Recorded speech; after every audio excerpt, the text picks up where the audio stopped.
meeting to order of the Raleigh Transit Authority. Today is August 13th at 3:35 p.m. Welcome, everyone. Welcome back from summer break. We will start with introductions for everyone on the authority, and we will start down here with Mr. Sackinger. I'm Eddie Sackinger. Hello, I'm Colin Beamer. Mark Teague. Leo Suarez. Jen Truman. Latonya Williams. Nadja Johnson. Hart Evans. Thanks, everyone. We do have approval of the June action summary minutes as our first action item. I know it's hard to remember all the way back till June, but I would entertain a motion for approval of those minutes or any adjustments. So moved. Second. Motion from Mr. Teague and second from Mr. Hart. All those in favor? Aye. Opposed? The motion passes. All right, we have quite a long agenda, but are there any revisions or additions to this agenda today? No? Okay. The next item is the public hearings for public comment and for the R line. We'll do those right at 4 o'clock since that's the time that they were advertised at. So we'll roll past those and then come back to them when we get to 4 o'clock or slightly thereafter as we get through an agenda item. So the next thing would be board member advocacy opportunities. So this is any events that you attended that were transit or transportation related that you would like to tell people about that did happen or that are about to happen. Does anyone have anything they'd like to share? Yes. I want to highlight Kelly Marks, the project manager with Raleigh Public Arts. I was honored to serve on a committee, and we selected the artist for the new Go Raleigh access facility to be built on Pool Road. And there's going to be an opportunity for the disabled community to meet with the artist. And that will be next week, next Thursday, August the 20th. It will be at Art Access, 909 West Morgan Street at 5:30 p.m. This will be focusing on design and accessible art. On Friday, August the 21st at 5 Points Active Center, 2000 Noble Street at 1:30 p.m. This event will focus on public art, senior voices, and universal design. I also want to add, thanks to the marketing committee, I received a robocall that informed me about this event. This is very important to the community. It is a sizable funding for this art, and it will represent all persons with disability. So I will invite my community to please join us. Thank you. And thank you, Kelly Marks. Thank you, Mr. Teague. Hopefully some other RTA members can join you at one or both of those events as well. And we're going to talk about this a little bit later on in the agenda, but there is actively public survey for public engagement out now for the Wake Transit 2035 bus plan, which includes specific routes. So for those listening in the audience or at home, if you care about specific routes that will be improved over the next 10 years, if you have thoughts about where they should go, how they connect, et cetera, this is one of the key moments to make yourself heard, and you should provide lots and lots of comments on this plan. Any other advocacy opportunities? There was a TAC meeting, but that was canceled for the summer. But the next one is August 20th, I believe. Who from the board would like to listen into the August 20th TPAC meeting?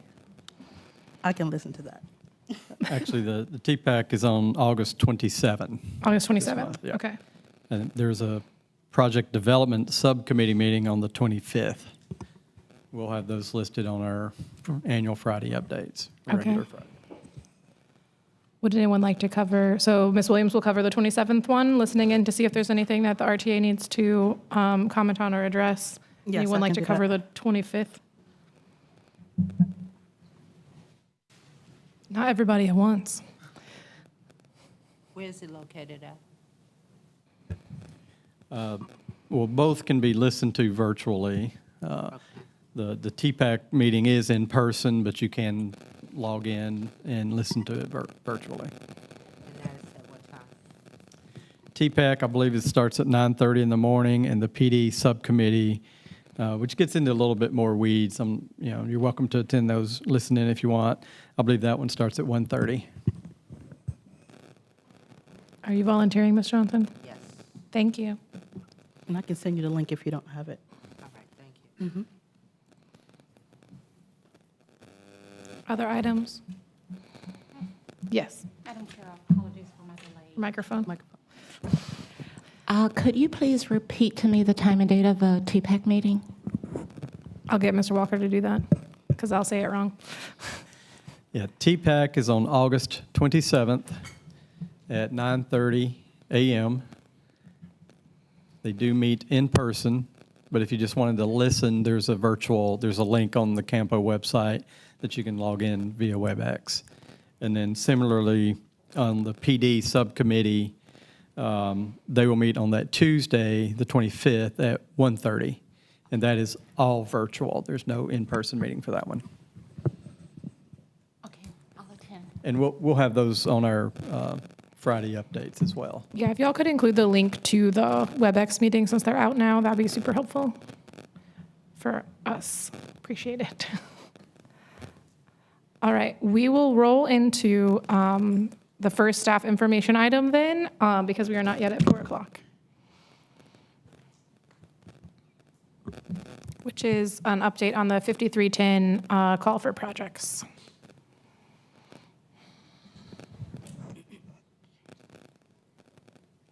So, good afternoon.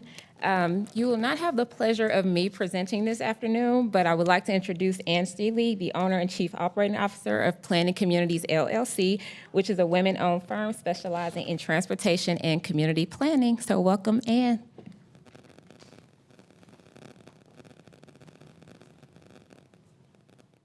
Thanks, Tiara. And I believe there's a presentation. I'm not sure. Do I just click? The down arrow on the keyboard. Okay, down here on the keyboard. Okay, keyboard, down to keyboard. Okay, thank you. Thanks for the tech support. Hi, as Tiara mentioned, Ann Seeley with Planning Communities here locally. We are a locally based firm. We've been working on this program, the Section 5310 program, for over 10 years, working with your agency. And it's usually an every other year program. We'll talk a little bit this year about why that timing is slightly different. But we are presenting today on the Enhanced Mobility of Seniors and Individuals with Disabilities program, or Section 5310 under FTA, and specifically the 2026 call for projects. And we are also, last week we presented to Campo's Technical Coordinating Committee, and next week we'll be also presenting to the Campo Executive Board. Just a little bit of information for those of you who may or may not be as familiar from past presentations about this program. The Section 5310 program is an FTA program to provide capital and operating grants. We'll go through some of the details of the types of projects. And those funds can go to nonprofit organizations. They can go to private operators and public agencies providing coordinated transportation services. They must be planned, designed, and carried out specifically to meet the needs of elderly persons and/or persons with disabilities. And the program is meant to remove barriers to transportation service, to really expand the mobility options available to older adults and individuals with disabilities. It should fill service gaps and increase or enhance services. It's not intended to really expand just the existing service you have, but to kind of add on to that. Going above and beyond ADA services is the intent. It focuses heavily on providing funding to nonprofit partners, and governmental authorities are also eligible. But FTA indicates they should do so if they are approved by the state to coordinate services for seniors and individuals with disabilities, or if they certify that there are no nonprofit organizations providing that type of service. And there are some differences in what the agencies here can apply to versus nonprofits. And private operators of public transportation, such as taxi services, are eligible to apply under some circumstances. We have not really had that here. Funding is allocated to our area on sort of what's now called the Raleigh urban area. It used to be called the Raleigh-Cary urban area that you see on the map here. Section 5310 fund programs are apportioned to large urban areas using the American Community Survey data based on the share of seniors and people with disabilities. And there are three main entities here involved in the program. FTA, as I mentioned, they allocate that funding to the urbanized areas. That's areas with populations over 200,000. They oversee sort of that federal program compliance, and they review and approve something called the local program management plan, which describes how the program is set up and is run. Go Raleigh specifically in this area is the FTA designated recipient for the funding and administering that funding. Go Raleigh then prepares and adopts that program management plan, or PMP, again, because Go Raleigh is providing that oversight, and that document describes how the program is run. They administer the grant funding, and they oversee and monitor the grants once they are awarded under grant awards. Campo also has a role. They also approve the PMP. They review the applications, and they are the entity that makes the funding recommendations. They also adopt the Coordinated Public Transit Human Services Transportation Plan, which is something that your project has to be tied to have a 5310 project. And essentially, they ensure that those funds are meeting that 5310 program intent to enhance services and to increase partnerships, and that they're equitably allotted. The funds have been, in recent years, many recent years, provided on a 2-year cycle. In the past few cycles, that amount of funding available has increased. As you can see here in the 2019 2-year cycle, in 2021, it was a little over $1 million. In 2023 and 2025, it's showing as 2.3 and 2.5 million, but if you back out the Campo portion of that, which has been present in the past 2 cycles, they have a mobility manager funding allocation that comes out off the top of that, and it's more brings those numbers down just over 2 million.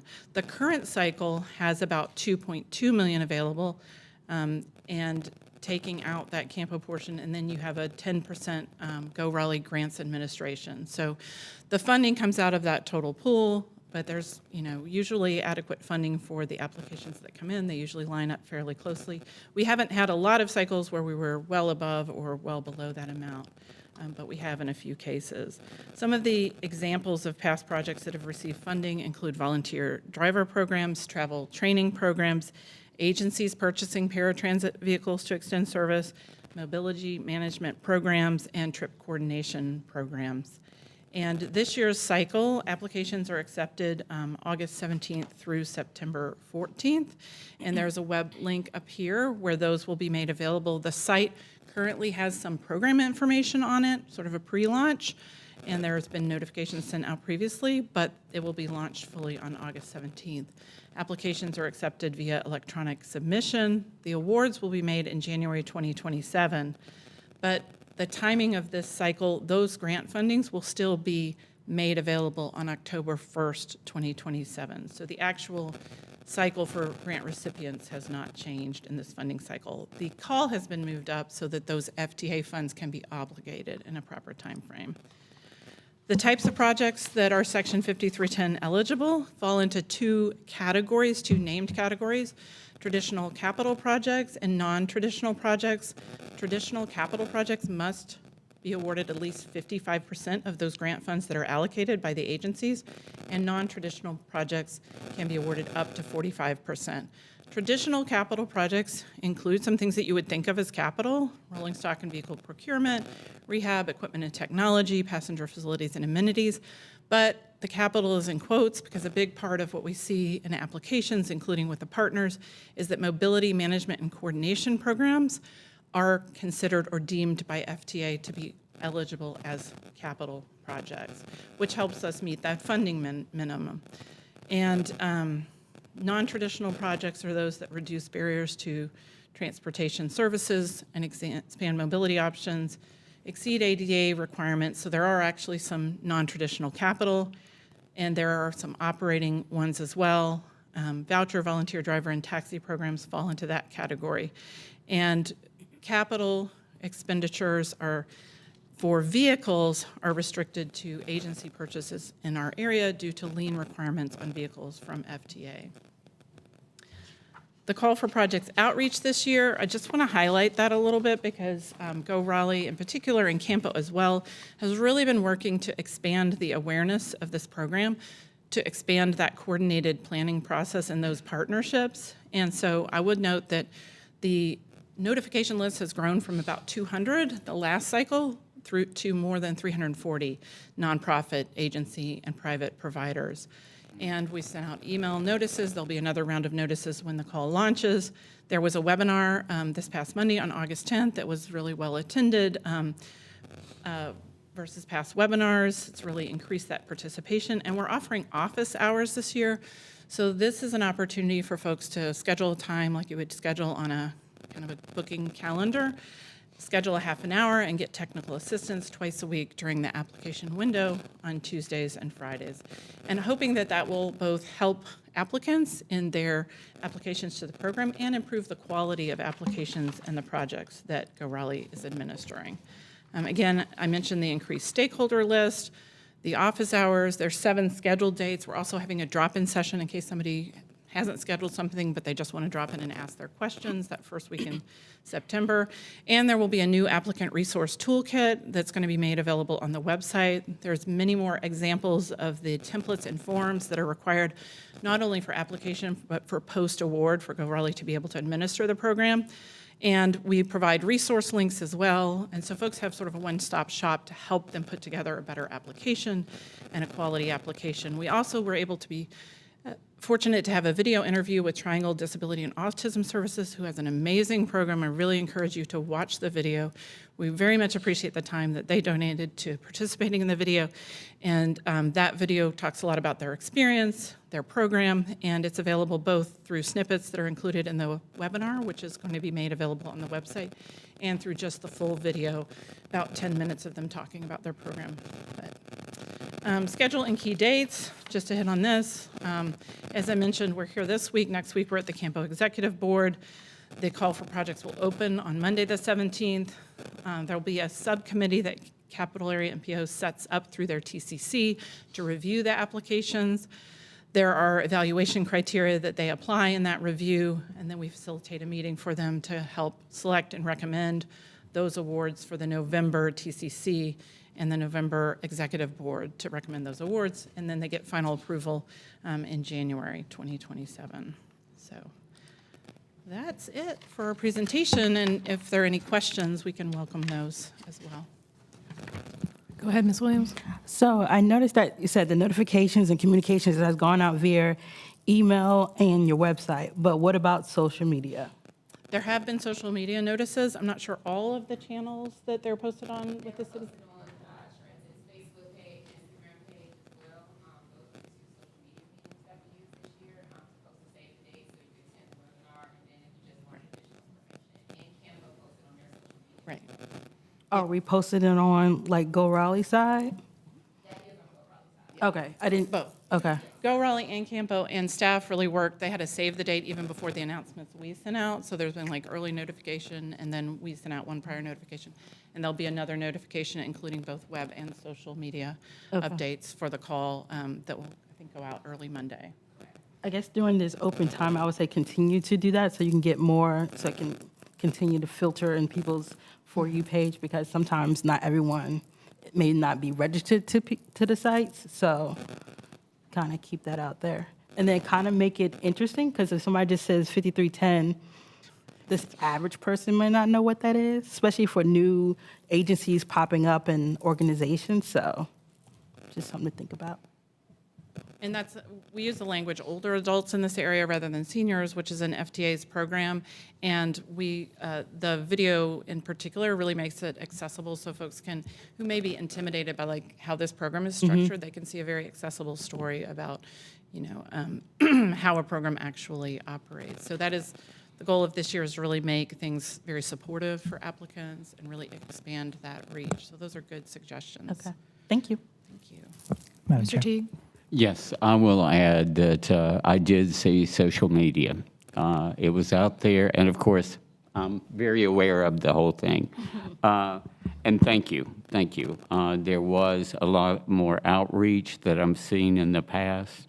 And the webinar, I mean, Tierra, all of it, very, very good. I did have one question, though, and I guess this might be more for staff. But going back to the eligibility, and it says non-traditional. And what really stood out, improve access to fixed route services, sidewalks, curb, wayfinding, technology, travel training. Wayfinding is very important moving forward for accessibility. Has there been any thought of perhaps tapping into, would that work? Are you asking if Go Raleigh could put in a proposal or? No. As far as the wayfinding, it's tied in with the 5310 grant when it says that that could be a non-traditional outlet. Could those funds be used to help wayfinding at the bus station? I'm thinking out of the box.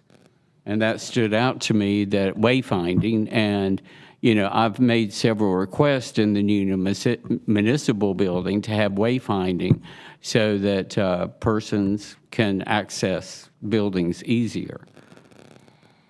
So I don't know, I'm just asking the question.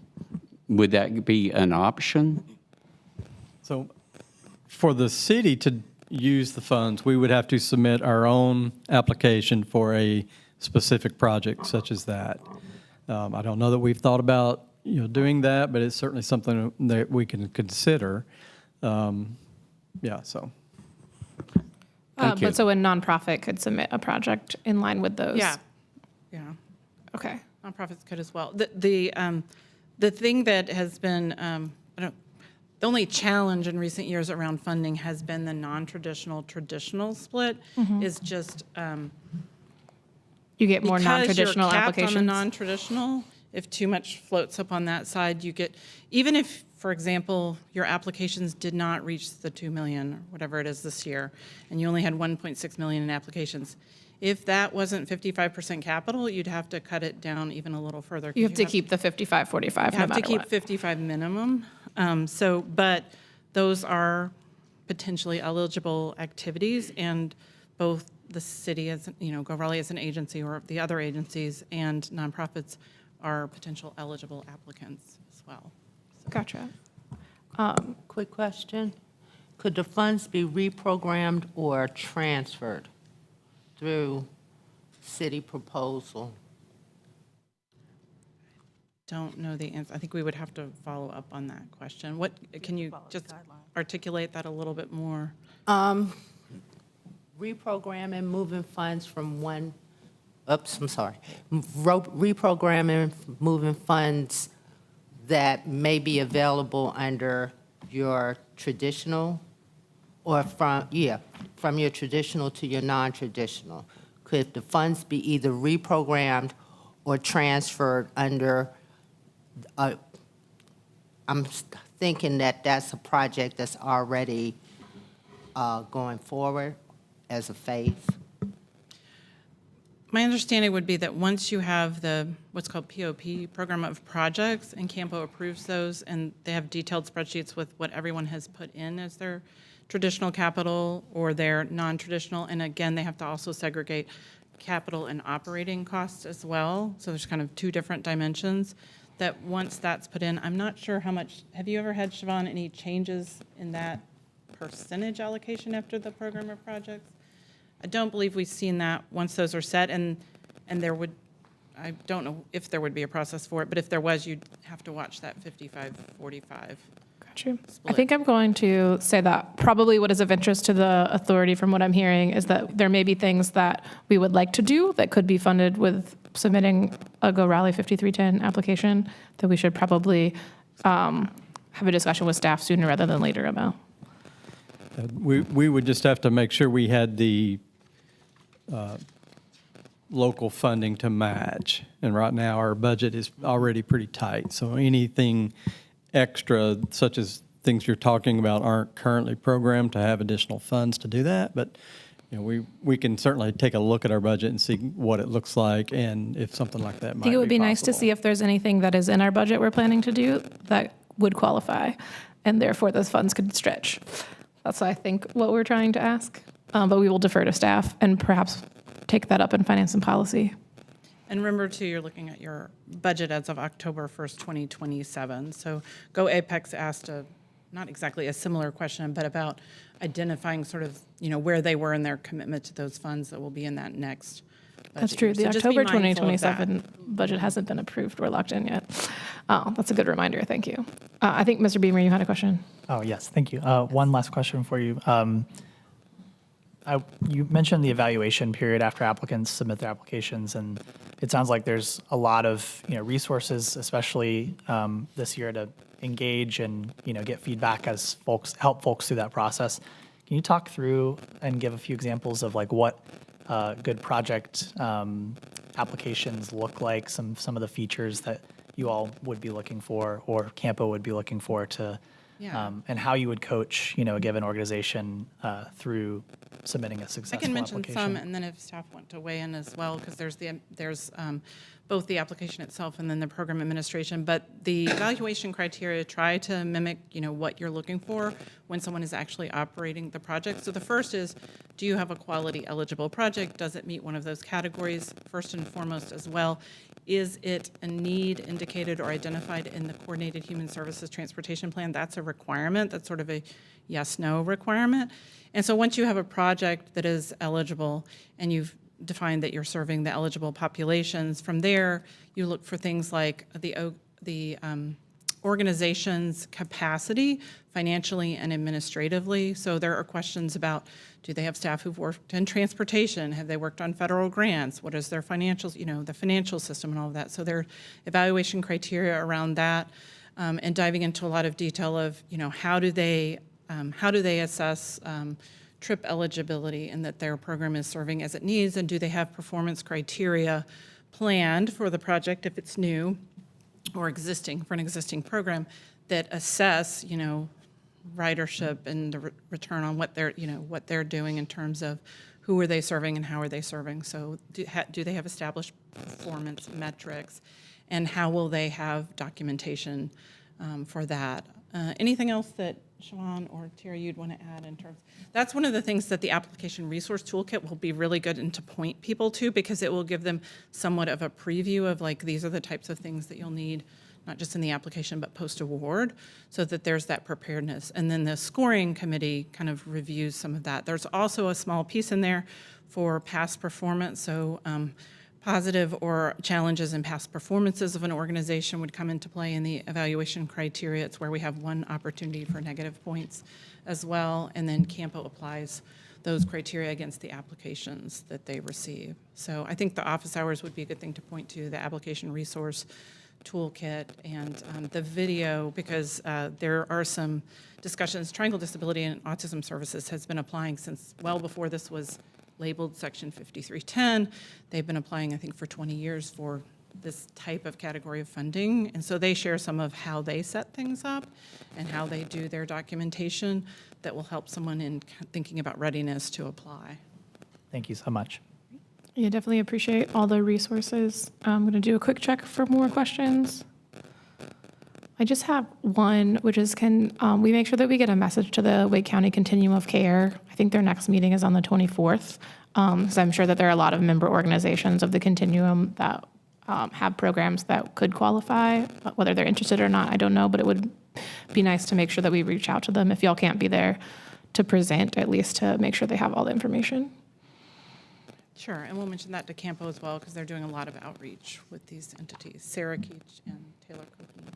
Yeah, I know one of the biggest challenges they face is moving people between the services that everyone in the Continuum offers, so I think they would appreciate the opportunity. Awesome. Thank you.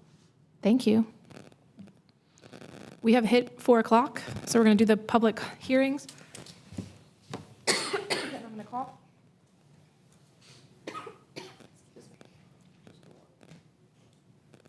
Okay. Excuse me. All right, we're doing the R-Line hearing first. So I'm going to open the public hearing. Public hearing is for the R-Line. We have one person signed up right now, and that is Will Gaskins. Hey, come on up. It says 2 minutes, but you're the only one, so as long as you're respectful, we won't cut you off. I will do my best. Thank you so much. Good afternoon, Chair, members of Raleigh Transit Authority. My name is Will Gaskins, and I'm speaking on behalf of Downtown Raleigh Alliance regarding the R-Line suspension. For over a decade, the R-Line has been a real asset downtown, connecting residents to groceries, employees to lunch, and convention visitors to everything downtown offers. That legacy matters, but its identity blurred over time. Pandemic timing hampered the new route configuration, branding commingled with fare routes. A stronger overall system made it easier to find a more direct ride. And the result is a service that was stuck in an awkward middle, not frequent or direct enough, not as flexible as point-to-point options. And now it competes with and still missing key destinations like Dix Park. We've long been advocates of the R-Line downtown circulator, and we're here to partner on envisioning that future and help shape the opportunity that could come next for the R-Line or its successor. And it would encourage this body to study some of those new ideas that could come out of this process.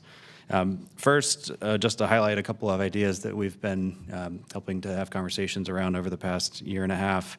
The concept of an experiential connector or a trolley connecting the major state museums, Marbles Kids Museum, Gibson Play Plaza, Park Once, family-friendly experience that gives Dix Park a real connection to downtown. This is worth studying because the demand is already there for this. We do an annual survey every year. This year we had over 1,200 respondents and asked a question about this specifically. About 73% of those who responded agreed that downtown would benefit from exactly this type of connection. And we've already held a couple stakeholder engagements on this topic.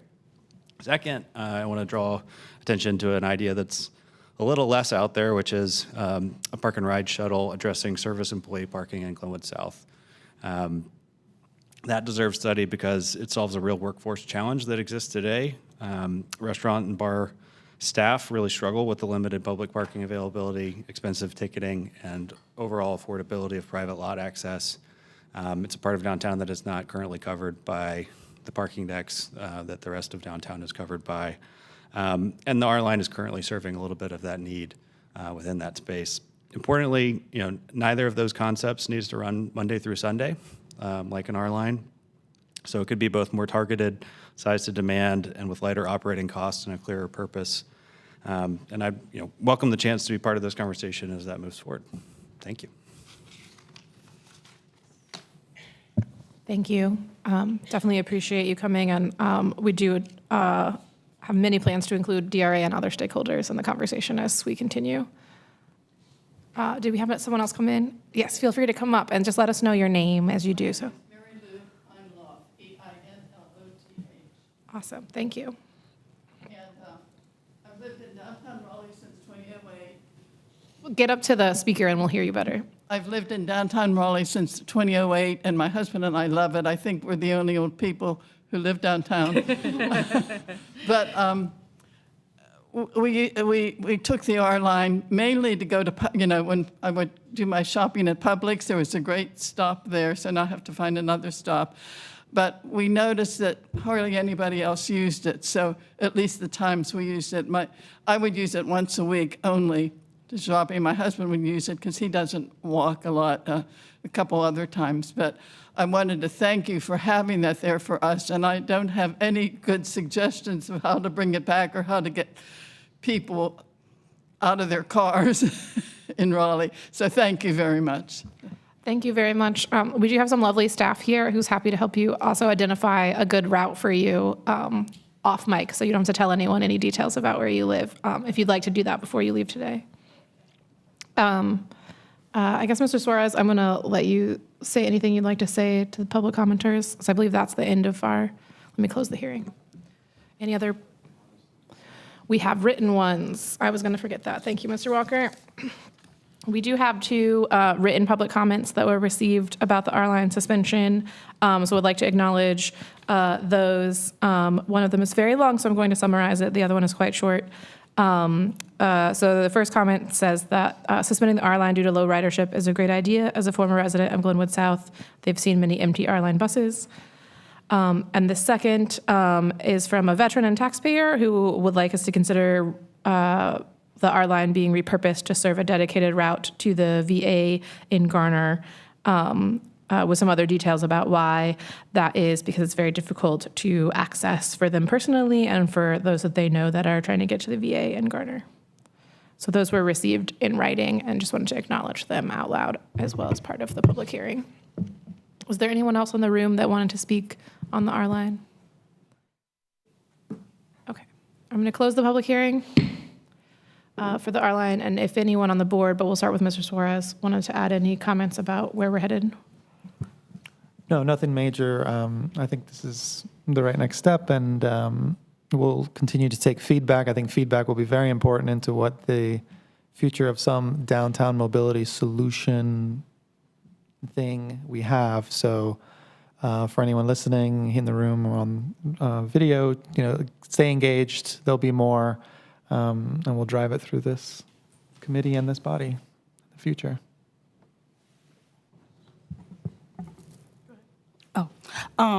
Just looking at the comments online, and that we announced that it is being suspended, one of the main comments over and over was they didn't know the R-line existed, didn't know like the times, I didn't know it was back because it was not visible. So again, when we have our products, we gotta continue to, as I say, brag about ourselves so people know about the different products that we have or service. I don't mean to say products, but all of our services that we have.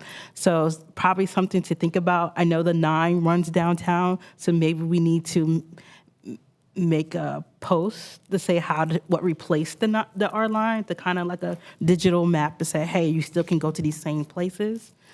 So just my thoughts. Yes, go ahead.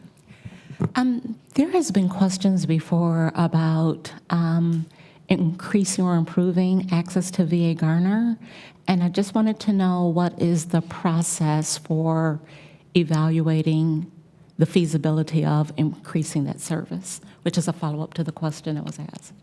Sure, Mr. Walker, did you want to talk through just the process for that? And I believe we've talked about it en route as well. Yeah, so the VA location has been and is being discussed and reviewed in the 10-year Wake Transit Plan, bus plan update. We're going to have a presentation here in a few minutes about the public engagement and the survey that's out there. But again, that's a perfect time to advocate for things like that. The R-line was 100% funded with City of Raleigh dollars. We cannot spend City of Raleigh dollars outside of the city, so we wouldn't be able to do that specific ask with the funding. But it certainly can be considered as a project within the Wake Transit Plan. And so that was one site that was kind of earmarked for a really close look at something that the town of Garner may also be looking at with community funding programs. So it's being looked at. Yeah, and I think just generically also the answer for any route that folks want to see added anywhere, whether it's in Raleigh or Wake County, the method for doing that is through the Wake Transit Plan. It's through the big plan that is out for public engagement for the next 10 years, and then each year's work plans where those are looked at again. So that's really the main funding mechanism that we have for doing that work. There are other changes that could happen within the city, but if you want to talk about most bang for your advocacy buck, it's in Wake Transit Plan. And it's in this plan. This moment, this engagement session. This is the 10-year lookout. So if it doesn't get in this 10-year plan, it's not going to be in our short-range plan, and it's hard for us to bring in a brand-new plan that's not even in the 10-year cycle. So this is a critical point in time for everyone's input. Thank you. As individuals, and if you wanted to provide something as a board, then collectively you would have to get together and get something drafted for that. Thanks. Yeah, I think on the R-line piece, I just want to say thank you to the two of you for coming out and sharing your afternoon time with us to share your thoughts and experiences. And certainly there will be several public meetings and stakeholder calls that you will see come out in the same way that you found out about this public hearing. So please come and join those and encourage other folks downtown to join those, because the more stakeholders that we have involved, the better, because we all want to make sure that we're serving folks and getting more people on the bus. We all have that shared common goal. And also, in the meantime, before we decide what the R line might become, there are many, many frequent routes crossing downtown. All of our buses are family friendly. All of our buses are welcoming to everyone. And so we just want to make sure that everyone knows that they are not stranded. If they are near downtown, there are routes that they can get on. Yes, Mr. Secretary. I just wanted to make a comment that the R line is the one that runs the latest of all of our buses. It runs till like 2 in the morning, and it might be interesting to evaluate some increased span on other routes as part of the R line process. Good point. Thank you. We'll have lots more time to discuss this as a body. So I'm going to move on. We do technically have another public comment session, generally not related to the R line, but other things which no one signed up for. So I'm doing a double check around the room to make sure no one's here to speak for the general public comment section. So we'll open and close that hearing, and we'll move on to our next information item, which is the Wake Transit Plan update. The big dog. This is the big topic for today. Thank you, Mr. Patel, for bringing it to our attention directly. Yep. Good afternoon, everyone. Het Patel. I'll just do a quick update. You guys have talked a lot about the bus plan, so I'm not going to go into a lot of details here. And I know you have a pretty long agenda, so I'm just going to provide a quick overview of what the bus plan is and the different engagement opportunities that exist under that bus plan, including that survey that is live now that we would like for you to take, as well as for you to push out into your networks to make sure that the residents in Raleigh and Wake County communities are responding to what their interests and priorities are as it relates to the Wake Transit Plan funding. So the Wake Transit Plan has a long-term vision that's guided by that half-cent sales tax and those 4 big moves. Within that larger vision falls some detailed plans, and the Wake Bus Plan and the short-range transit plans are one of those documents. And so we go through that effort for a 10-year lookout in the 10-year financial model for how we program frequency improvements on the fixed route transit services through this bus plan effort. And this is, again, why it is important to try to engage during this process, not only for, again, the Raleigh routes, but if you're a Wake County resident and you're going between the municipalities within Wake County, this is the opportunity to try to provide service recommendations for Go Raleigh, Go Cary, Go Triangle, and all of the other municipalities that are connected under the Wake Transit Plan umbrella. So again, the bus plan will refine and prioritize projects over that 10-year period, build a realistic funding plan of how we go into the year-by-year annual work plan request as project sponsors to try to get that funding authorized and continue to move frequency improvements, and then ultimately come up with a final plan that will be adopted by the executive boards at Capital Area MPO and Go Triangle. And I should have mentioned at the start of this, these are not our slides. This is, process is actually managed by the Capital Area Metropolitan Planning Organization under the Wake Transit Plan. So they are the project managers that are in charge of getting everyone together, doing the technical work, working with the consultants and developing the maps and surveys and all of the materials and collateral that we see, and working with the stakeholders to continue to make sure that, again, engagement and the community is being reached at various phases. And so we're in this first phase of engagement under the bus plan, really looking at prioritization and the goals of that effort. And then they'll run some model work, do some additional refining of project concepts, and then there's some additional phases that are planned for engagement in early part of 2027 into the summer of 2027. And I guess this is more of a verbal word explanation of each one of those phases. So again, we're in the project identification phase. The survey that is live now ends September 15th. And if you would be interested, we can have Capital Area MPO staff come in and do a presentation at the September meeting with a little bit more detail on the bus plan efforts if you wanted. And again, early in 2027. We'll come up with the draft recommendations based on that engagement, as well as the technical review, and then start to compile the full document for overall review and closeout in the summer of 2027. So last slide. Again, I think this survey link has been shared with you all through the Friday emails that you get, but we will continue to make sure that you have the link that you can use to get it out to your networks. And you should certainly also take it. And to David's point, if you all wanted to collectively make a recommendation to the bus plan efforts, you could certainly do that as well. And I'll be happy to answer any questions. Let's start with questions.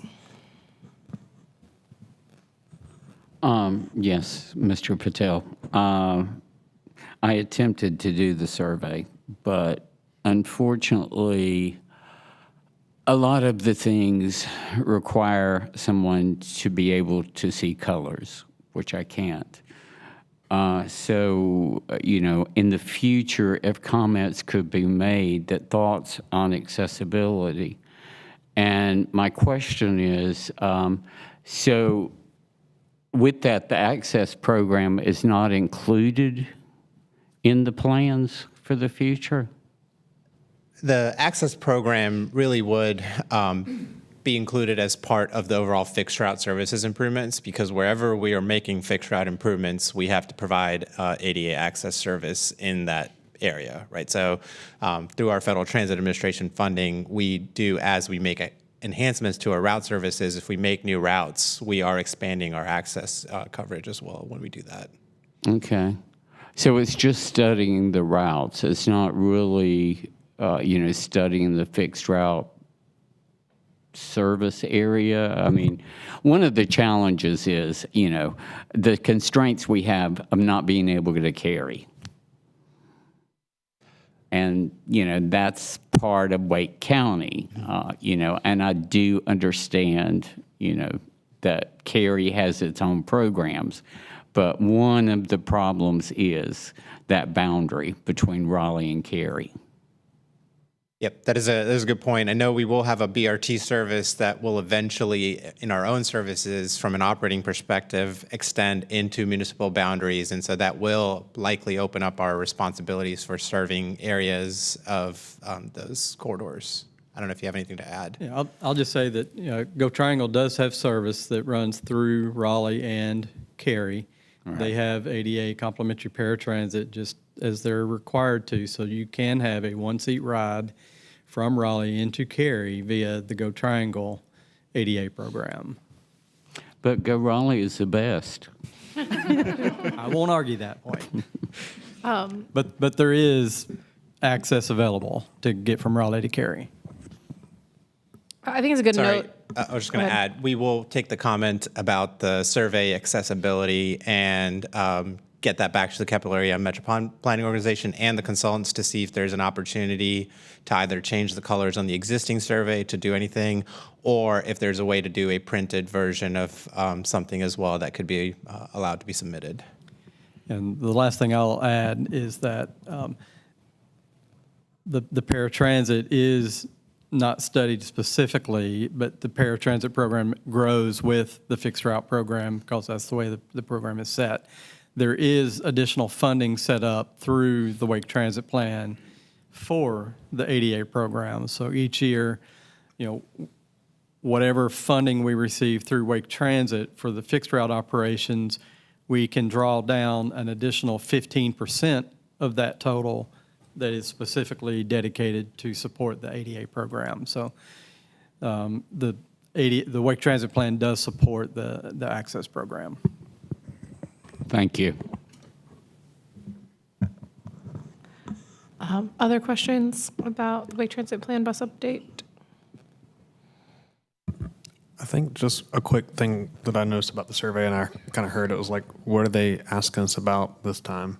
You know, like that public involvement fatigue. Sometimes the Wake Transit, the Wake bus plan is part of the Wake Transit Plan for phase 1 of the engagement of phase 4, and there were 4 phases of engagement for the Wake Transit Plan, stuff like that. So I know it makes sense to us because we're ingrained in some of this stuff more, but just for the general public, when you're seeing like, take this survey, it's like, what is this survey going to do for me in the community when I answer this? And I think that needs to be kind of summarized at the top more clearly in these places when we're pushing this out. So. Yeah, I'm going to jump in because I had a similar comment. It is not clear to everyone that this is where the routes get decided for the next 10 years. Had the same conversation multiple times. It's there, but it's like once you click the survey, once you click the draft, then you click the route map. And I think that our advertisements have been really great, and we've been pushing them everywhere, and I've seen them everywhere, but they need to say like, now's the first moment where you get to say, these are the routes I want for the next 10 years. And we don't have to say it's the only moment, but like people are all the time asking us, when does it matter the most? So I think we need to just upfront that there is a route map that can be looked at and commented on, because I think that's what people really want to do. That's a great point, and I'd agree. I mean, we need to continue to emphasize the importance of this phase of the engagement and what that means for the next 10 years, really. Or maybe potentially highlight a particular route that's in there and simplify the message. Yeah, if with the Campo made an action. individual post about each proposed route, that would be amazing, but I recognize that's a gold star ask. Mr. Sackinger? If we could even just have like a PDF of all of the route concepts with like the map overlaid, because they get jumbled on that big map with all of them. We can certainly start to think about ways how we would do that for our own routes and putting that out there, and work with Campo on taking that feedback. Yeah, it's okay if Raleigh's routes are more cooler than everyone else's. That's fine with us. No, but please do let Campo know. Ms. Johnson, did you have a question? Okay. Anyone else had a question or a comment? I do think that it would be nice to have Campo come to our September meeting, if and only if they get to see that we care about what they are doing. And then do y'all feel, everyone's going to fill out the survey individually? Yes. Do y'all feel like you would like to put together like a brief letter of things we think are priorities from the RTA's perspective? I would. Yes. Okay, so we're going to need to do that pretty quickly to meet within the kind of confines to get it to them at the same time they'll be looking at other feedback. So we would need to bring your collective thoughts prior to our committee meetings in September so that we could draft that and talk about it at September's meeting. Does that sound good? Because I don't want to wait till October's meeting based on the survey closing timeline. That sounds good. Okay. Staff, you got that? September 15th is the deadline on that survey, so we would want to have any comments in before the September 15th timeframe, which does allow you the September 10th meeting, I think, that you have for action. Okay. I mean, I assume they'd take our feedback otherwise, but we'd like to meet the deadline. Yes, ma'am. Would that mean we would have to vote to finalize it on the 10th meeting? Yes. Okay. So we need solid drafts brought to committee. We'll send emails to each other. That's on us, not on staff. Nods all around. Okay. Anything else that you wanted us to know about? No, good. Thank you so much. Thank you, Mr. Patel. All right.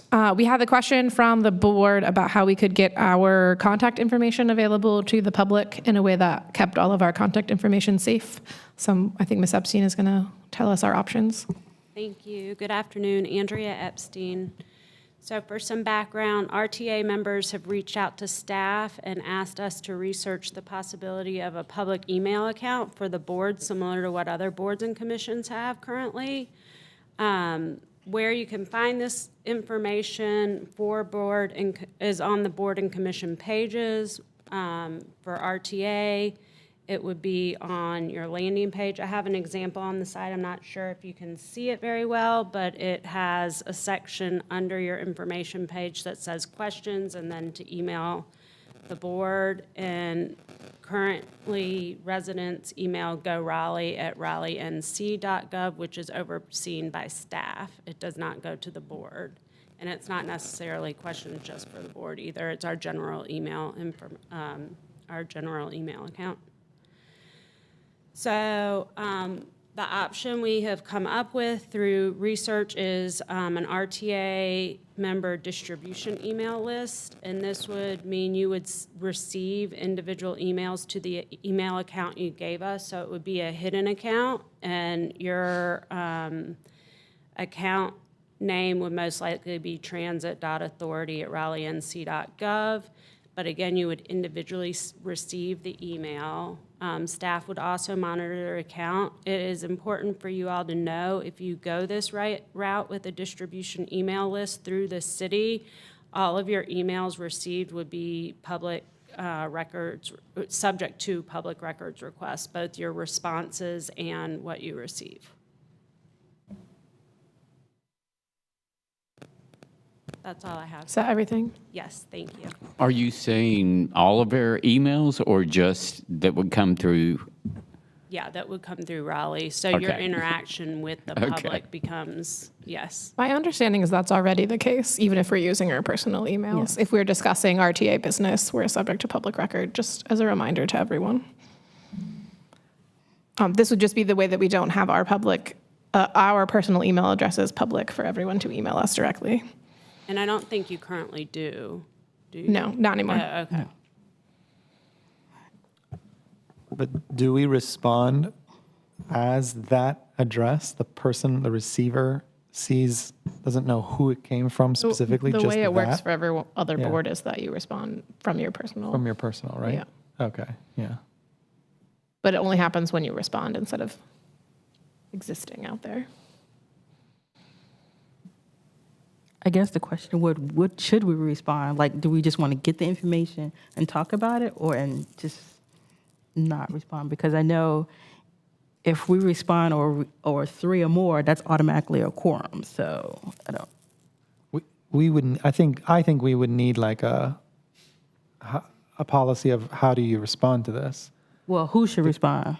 Who should respond, exactly, or and then a backup to that or whatever, so that, there could be, the five of us could respond at the same time, and the person gets different answers, right? So I think that's the first thing. Do you think that's how it works for all the other boards and commissions? Having gotten different answers from other boards. I guess the question is, do we feel like we want the public to have this ability to email us directly to our inboxes as opposed to just emailing staff? I guess the question is, do we have a lot of questions from the community for the board? Is there a need? And then who will respond? I think those three questions probably. I might add too, I think there's a reasonable discussion to be had on just how much visibility does the board want in general to the queries that come in to the staff as well. So that alone might be worth considering just for additional transparency and access to information for this purpose, even if it basically serves as a forwarding mechanism. Yeah, we would have more eyes, potentially more people would email this address and we would see more things that are coming up, some of which we may be able to do something about, some of which we wouldn't. Andrea, did I know you talked with, I don't know if it was city attorneys, whomever all you spoke with about how this might work. Would it be possible if we had this, right where that link is to click on to send that email, to have a statement that says all board members will receive this, but they will not respond? They will take your comments under consideration, and conversations can be had in committee or at the full board meeting about, something to that effect. So that, Thinking that too, yeah, like a 'cause no reply. I don't know that it would be appropriate for one person to respond, because you're not really, you don't know what the board collectively thinks on the subject. And I think it would be important to have that before you Yeah, I think we respond. would need to decide what our policy is. So I'm willing to send this to Finance and Policy to discuss that. Certainly, there are other boards and commissions that individual volunteer board members do make individual responses with the disclaimer that it is their individual response. So it's definitely something that could happen and we should plan for. That was exactly going to be my comment. I think before we go down this road, I don't want to say open a Pandora's box because that infers something negative and it could be positive. I think we should have a clear policy drafted on how we're going to process this, who will be responding, timelines. I don't think it should be entered into lightly, especially when we're interfacing with the public. And so I think the policy committee should probably start that process and draft a process and bring it to the board for consideration. That might be the best approach going forward. I don't know what you think. That makes sense. Our finance and policy chair is not here, so I'm going to look at the two of you who are on that committee and see if you agree. I totally agree, but I do want to make a comment. I was the one that made the request, and because my community, I am very connected with the visually impaired community, but outside of my community, I'm not connected with the disabled community. And having the responsibility of taking care of the paratransit community is very important to me, and I want to be able to have connections and know what is happening out there. So that was my request. And David's thought about a generic email, there will not be comments made, is something that I totally agree with.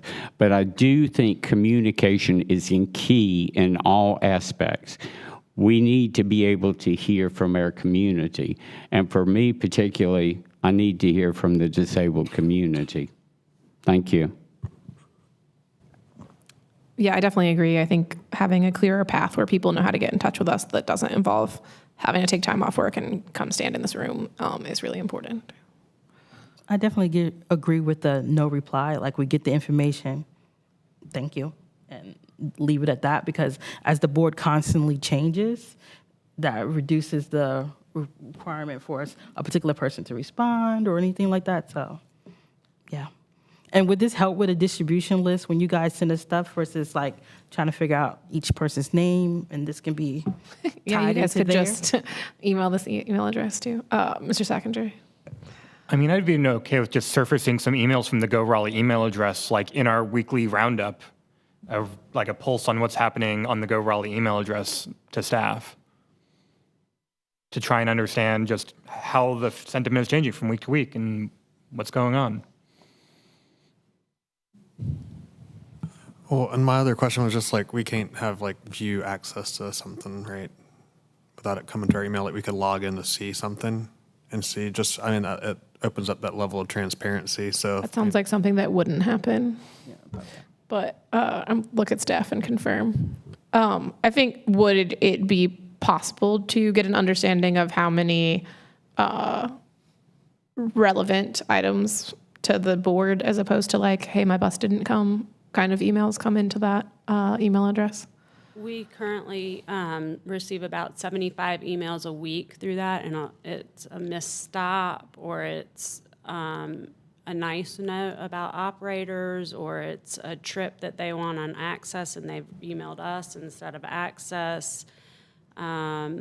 Some complaints, some compliments, some basic questions. We need help reloading our UMO card.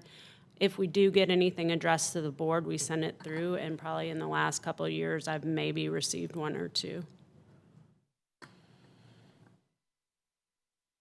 I guess, too, another question, what's the cost of this? I know there's a cost. So would there be a cost out of our budget for this email address? I wouldn't worry about the cost of the email address. They said we got a budget sometimes. Thank you for considering that, though. I think it would be less cost to have this email than to have staff do more work than they're currently doing with the email address. So one thing is, now if you present to the public now essentially 2 emails, some people don't know what the transit authority is. Some people might think we're customer service or want to go through that. An alternative could be this email address exists and staff maintains it with our emails, but it is not public. But if you see something that feels like it should come to us, it's just a forward to that, which hits the current board, and then that's information. If we're not going to respond anyway, it can just stay that way. I would almost lean or encourage something simple for the public to use, and if there's just one email. And I don't know if it's inappropriate to put the Go Raleigh email on the page. I don't know if that's, currently on there. it's already there. So nothing changes, it sounds like. So maybe this is more of a back of the house administration tab, which you guys could discuss in finance and policy. Do all emails have to be published? This one, the generic one would be, Well, I and mean, you'd be on since a it's a City of distribution. Raleigh email, I mean, does it have to be published? That's I think that we should take we have other stuff on the agenda, so I just want to be respectful of time. I think we should take this discussion to finance and policy. I think there is a consensus that we would like to be able to be emailed by the public. And I would like you guys to come back with a suggestion on how that is, with the knowledge that this is how all the other boards and commissions do it. And they are allowed to reply with their personal opinions to the people that email them. Does that work? Yes. Okay. Just to keep us on our very long agenda rolling. Thank you guys for all of the discussion, though. It's much appreciated. And I'm glad that we all agree it shouldn't be our own emails. The next thing is the customer satisfaction survey that was done on board at the end of 2025. Yes. Oh, Mr. and Walker. I will be filling in for Dana. She decided to take a girls' trip to South Florida, so I hope she's well on her way and going to have a great weekend. So we did, I believe it was last October, we had an on-board survey. It was a regional effort. Go Triangle was the project manager for the process.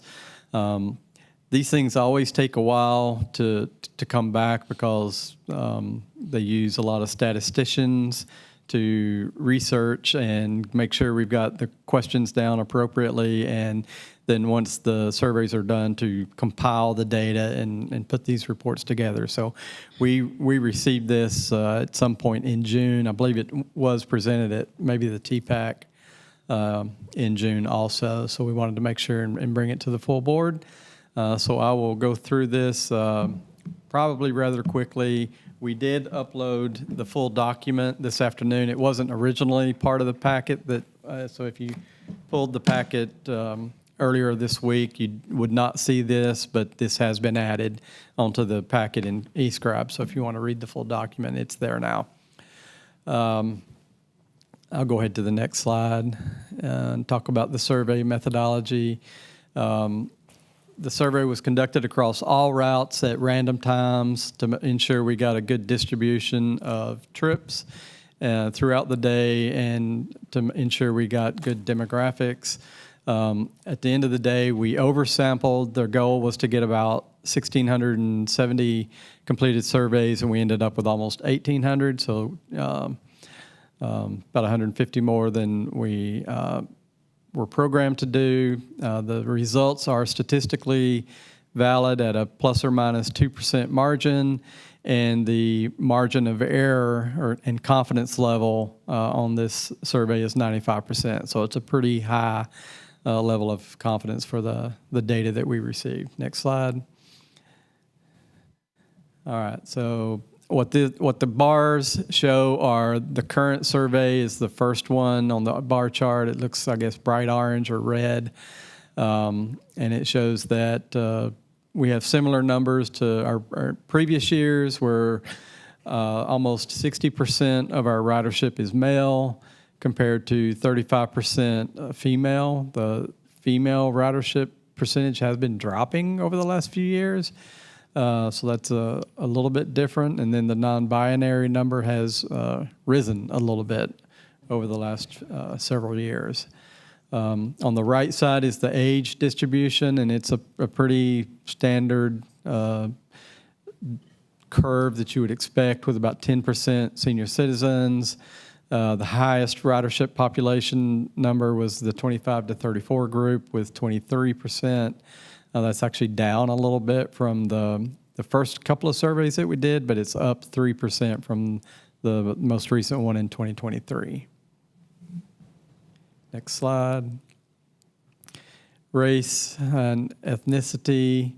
Again, similar numbers to previous surveys, with about 64% African American and Black, 22% white, 7% Hispanic, 3% Asian.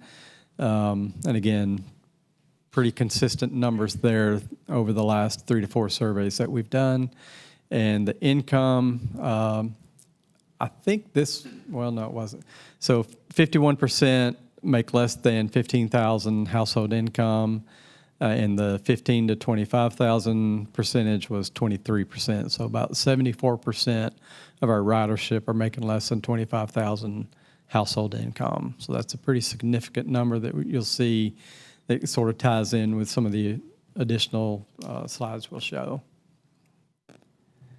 Employment, you see a pretty significant drop in the amount of full-time employed riders. It was 46% in 23. That's dropped down to 34% on this survey. 22% of our riders are unemployed. That's up from 18%. Part-time workers is about the same at 18%. Retired is the same at 12%. Student ridership is down 4 points, 14% in 23, down to 10%. And we attribute that to the having more wide access to virtual classes online. Next slide talks about the first section is available cars. So 74% of our riders have no access to a vehicle, and only about 18% have access to one vehicle. Again, that kind of ties back to the income and the how the overwhelming majority of our riders are very dependent upon our transportation. They don't have much other options. 38% of the riders had used a ride share to supplement or replace a trip. 22% of those took a ride share instead of Go Raleigh, 16% as part of the trip, so as that last mile or first mile, and 13% took trips that did not replace a trip on Go Raleigh. 46% of the riders don't use rideshare at all.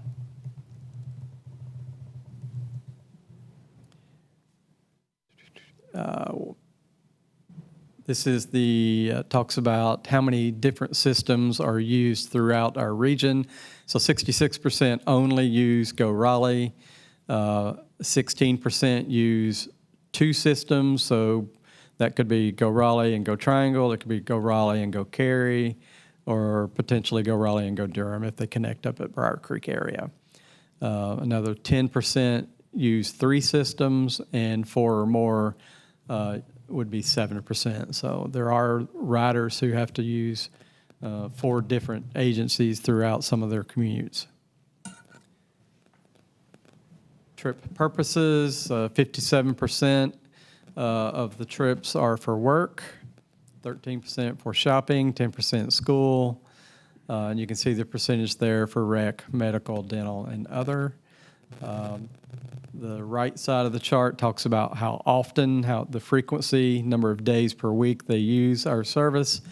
So 40% use our service 7 days a week, another 12% 6 days a week, and 22% 5 days a week. And I think I did that math, and it's 40, 60, 74. Yeah, 74% are riding our service at least 5 days a week. So there's, again, kind of shows the dependency of our ridership on our services. Next slide. All right, the overall satisfaction with our services. So from left to right, the dark blue is excellent. The next colored blue is very good. The lighter blue is good. The grayish is neutral. And then the orangish colors are poor, very poor, and I can't remember what the last one was, but it was really, really poor, we'll say that. But overall, you know, we get pretty good numbers. So good or above is at 70%. In 25, it was 73% in 23, 70 and 76% on previous surveys. So that stays relatively stable. That we get overall positive reactions. And then, let's see. these charts are only looking at those top two, excellent and very good. So the hours that our buses operate on weekdays is, that percentage is 48%. Think we're excellent and very good. The call center gets a 44%. The courtesy and helpfulness is at 45. All of these are in the mid 40 percentile ranges, just about. And I'm not going to read every single one of these, but if you have any questions, I'll be glad to respond to those. At the bottom, you can see that 12 of the areas increased in satisfaction since 2023, with only 3 that decreased. And again, these are just additional ratings. Buses running on time, it's a 44% in the very good to excellent range. The total time it takes to complete your trips is 43%. Again, I won't read all of those, but you can glance at them. The cleanliness of the bus interiors was a little bit lower than we would have wanted to see, so we'll work on that with our Go Raleigh folks. And we've actually got an internal team that's working on safety and cleanliness issues within our system. So we've got a couple of programs that are moving forward in that internal committee that we're working on. I go back real quick. Just I want to point something out on the right side there. It talks about the areas that did see the largest satisfaction increases from 23. All relate back to our high frequency improvements that we've done in the last 2 years. So weekdays, Saturdays, and Sundays all had a almost 9 to 10% increase in satisfaction. And even the buses running on time increased 9% over the 2023 survey. So we are doing some good things, and the services that we're pushing out there are being acknowledged. And this sets up the next slide. It just talks about some of those areas where we did well, and then they also ask, let me see which bullet it is. There's 2 sets that were combined to determine which areas would have the greatest impact on the overall satisfaction. So the second thing that they ask, again, and I'm sorry for reading this, they ask the customers to identify the 3 most important areas where service could be improved. So they took those top 3 and looked at the ratings that we had on those 3. And if you go ahead and go to the next slide, and basically what they did was kind of come up with a ranking of the top 3 areas where if we make improvements, it has the biggest impact. And obviously, buses running on time is always, if you ask anybody what's the most important thing about riding transit, is to have a bus that's coming on time. So that always hits toward the top. The cleanliness of the bus interiors is always pretty high there. And then the third area where we can focus on is your sense of personal safety from other passengers on board the bus. So what this does is it gives us 3 items that we can look at and try to focus on.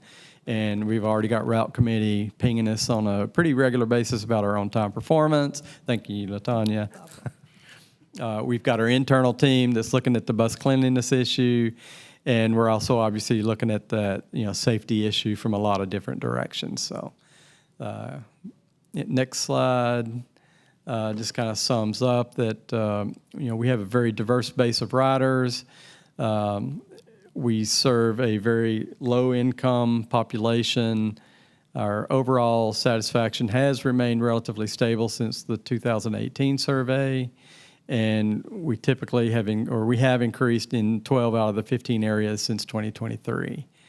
And then that last bullet just talks about the slide we were just talking about. What are the 3 main focal points that we can look at in the year to come to make the biggest impact on overall service? And next slide is, do you have any questions? Go ahead. Not a question, but just a statement. As we noticed, that the top 3 was on time, cleanliness, and safety. And I always say, the customer's experience. So if it's a clean bus and it's safe, I might not care it's on time, but it's my experience overall. I'll sit back and enjoy and not worry about the traffic. So those are some of the things we have to think about. So it'll balance it out, so that's it.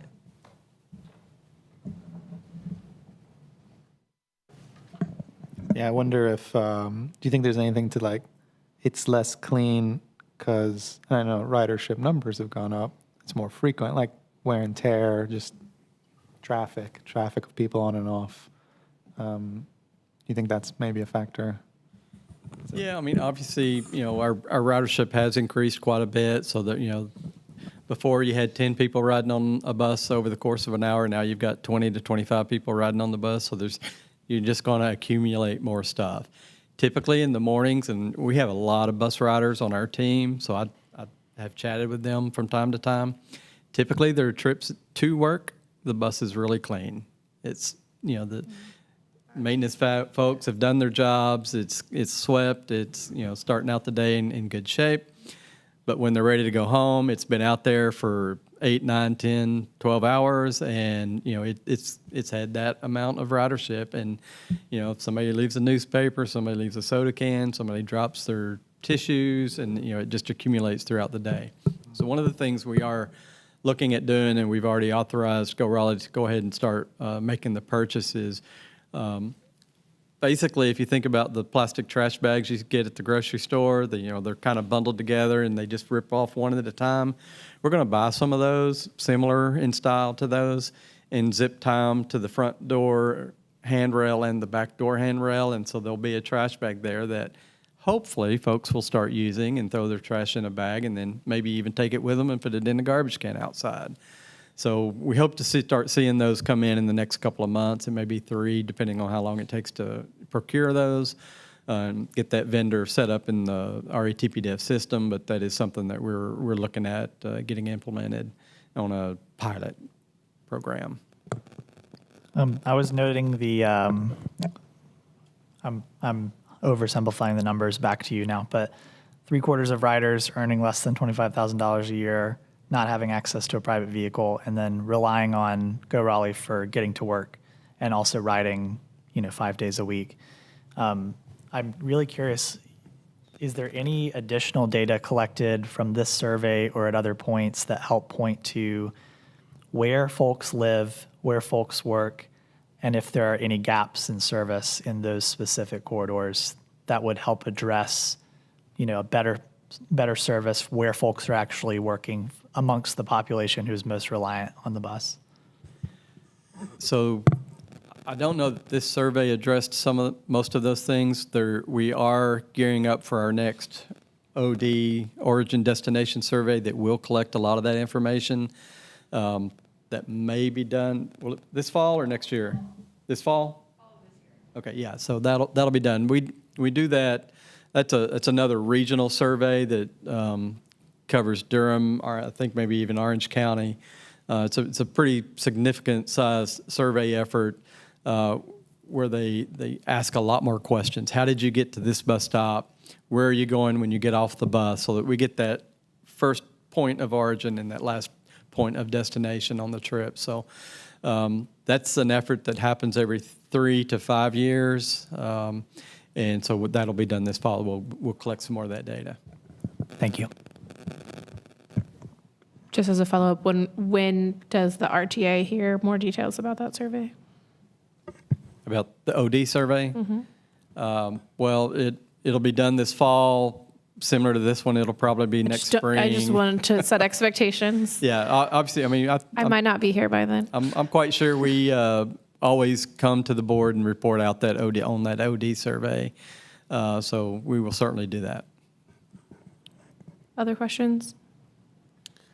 Is there any way that like the maintenance or the cleanliness of the vehicles, can that be shared, like what the standard procedure is for those, like how often they come out of service and get clean versus deep clean? Because I know that has been, as a rider on multiple transit agencies, the Go Raleigh buses have always been the dirtiest. And I'm not talking about like trash and stuff. I'm talking about like grime and stuff that accumulates in the crevices and the seats and stuff like that. I mean, you have like Chapel Hill that still has fabric seats that aren't destroyed, that we had 3-year-old buses with destroyed fabric seats, stuff like that. I know there's, higher ridership here, but, I feel like that's been a consistent issue as a rider of Go Raleigh since I moved here in 2018, was just how sometimes repulsive the buses were.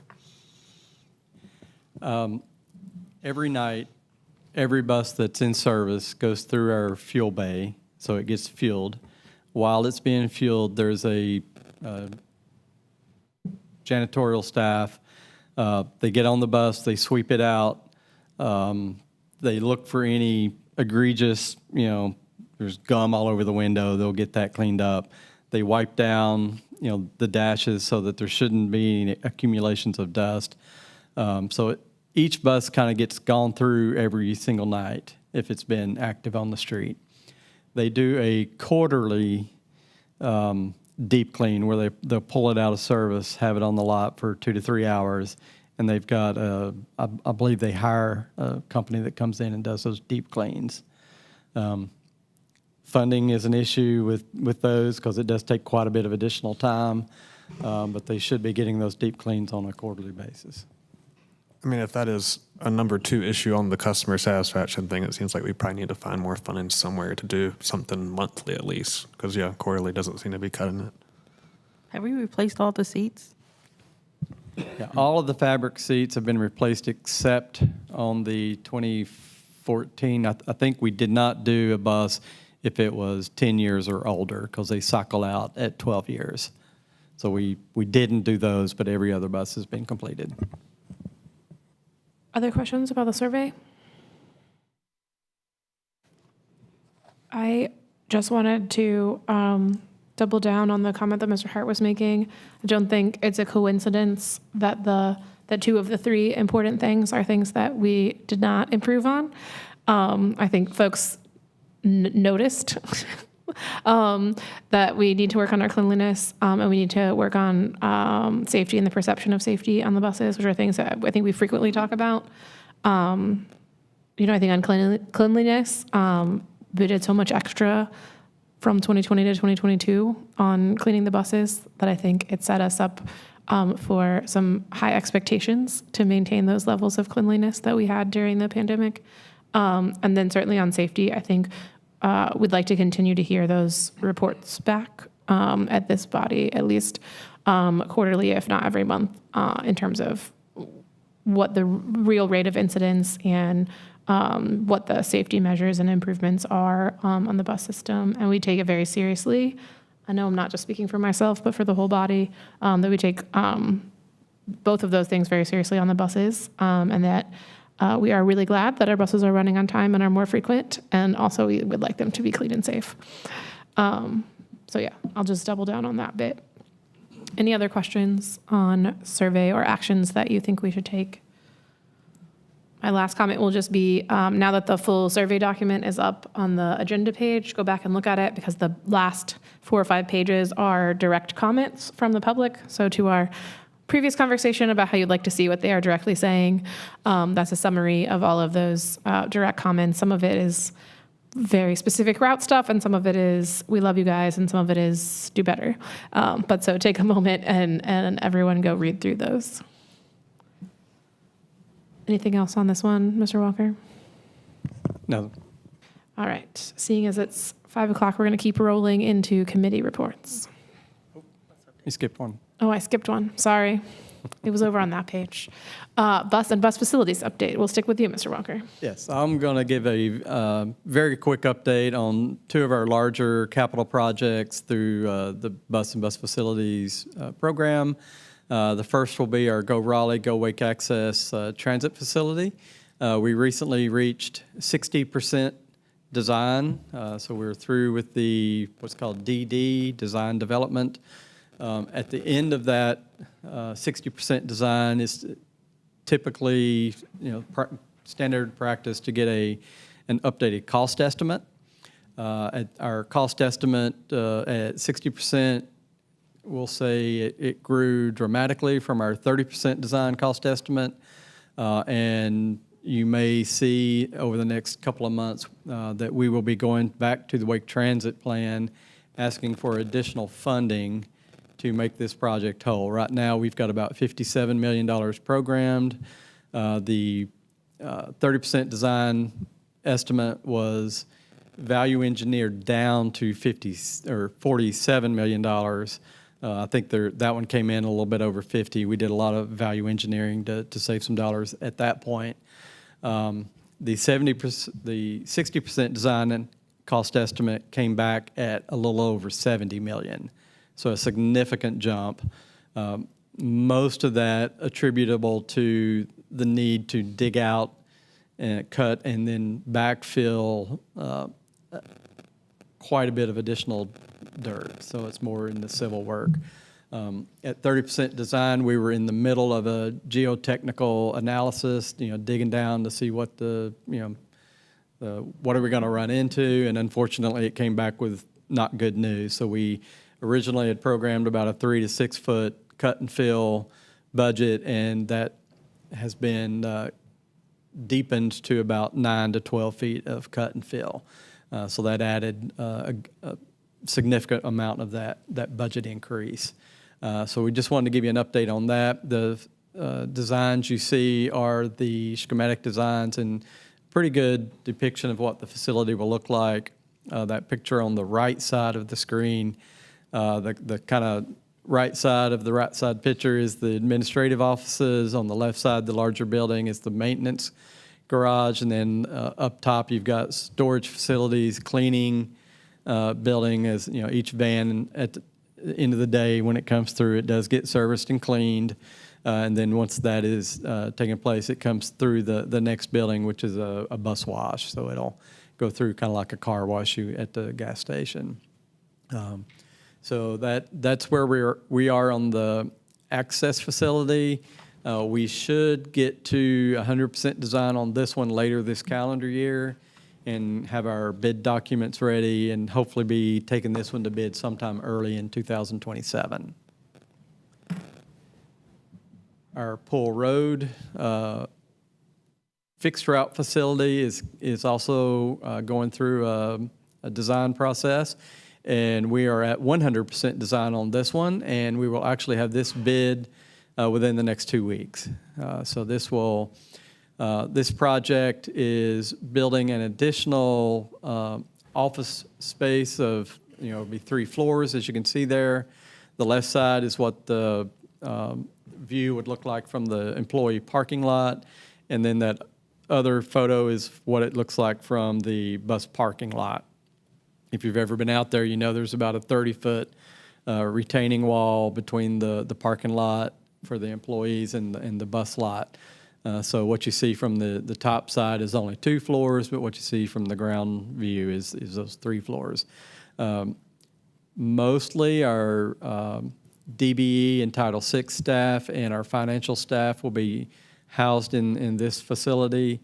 That will make room in the older section for RATP Dev to grow as they need to, as we continue to expand our services with the Wake Transit Plan funding that we receive. So this is the first part of the expansion project at Pool Road. The next slide shows the maintenance, I think. Did we get that? Okay, I'm sorry. So there is additional work that will be done on this project. Our existing bus maintenance garage is going to be expanded on the far south side. We'll be adding 3 bays that will be large enough to hold our BRT 60-foot articulated bus fleet. So we did a study and realized we currently have 2 bays that will hold an articulated bus, but as that BRT program continues to grow, we knew that there was going to be a need for additional bays. We actually had that programmed when this facility was initially built back in 2010. So sorry about not getting that photo in there, but this is what the administrative office expansion will look like. The 100% design cost estimate on this one came back at, I believe it was right at $23 million, and we had about $22 million budgeted. So we scrambled a little bit. We worked with our finance team, and she was able to find some additional federal $53.39 that we can apply towards this as we need to. We're also going to make a small request through the Wake Transit Plan second quarter amendments just to make sure we've got a little bit of buffer just in case those bids come in, crazy high. We do have contingencies, so there's hope that we don't need to use those or these additional requests that we're asking for. But we did just want to give you this quick update and let you know that it's, as you're attending our TPAC meetings, you'll start hearing conversations over the next 2 to 3 months about the Q2 amendments. We have to submit those tomorrow. They'll be discussed at the August TPAC meeting. I'll be doing a presentation on both of these projects during that meeting. And then in September, they'll be discussed at length at the PD and TPAC meeting. And then the vote on approving those is at the October meeting. Assuming they are approved at the October meeting, then it goes to the Campo and Triangle executive boards for final approval in November. And I think that's all I've got on these two, right? Yeah. So I'll glad to take any questions you have on those. I have two things. So one, going back to the Pool Road, the stairwell, is that already there? Yeah, the new building, we will take down that stair tower that's in the corner. Mm-hmm. The new building will be right up into that corner, and there'll be a new stair tower on the other end of the new building. And that's glass? Yeah, well, yes. It'll look very similar to what it looks like today. I don't think it sticks out separately. I think it's kind of built into the building. You want to do the slide back? Sorry to make you get back up. I was just wondering, is it not going to be hot with the sun? Is there like air? Just like it is today. Okay. Okay. There is a big fan at the top, okay. And there's huge vents at the bottom of the tower. Okay. Yeah. I like to think about you That's guys. what we were really asking. Yeah. I don't want you to be hot. I mean. I use it regularly. I go over there every Thursday, meet with the RATP Dev management staff, and typically when I leave, I go down that stair tower. It's warm, but it's not crazy hot. There's huge vents at the bottom of the stair towers. There's a big exhaust fan at the top, so it's pulling fresh air in throughout the day. Okay. Thank you. Last thing, I want to thank you, David, and Sarah for presenting the Go Access and the Wake Access presentation at the South CAC and the Southeast CAC. That's it. Other questions or comments? I just wanted to ask one really quick on the Go Raleigh, Go Wake Access facility. Is that also functioning as a park and ride, or is all that parking for employees? It's all employee right now. It's not, so, we've got our park and ride right across the street. It has, I think, 220 plus parking spaces. Got you. I think that I would just like to provide the comment that we should have as many parking spaces as we need for our employees' convenience, and also we are the transit organization, so we should not have empty parking lots.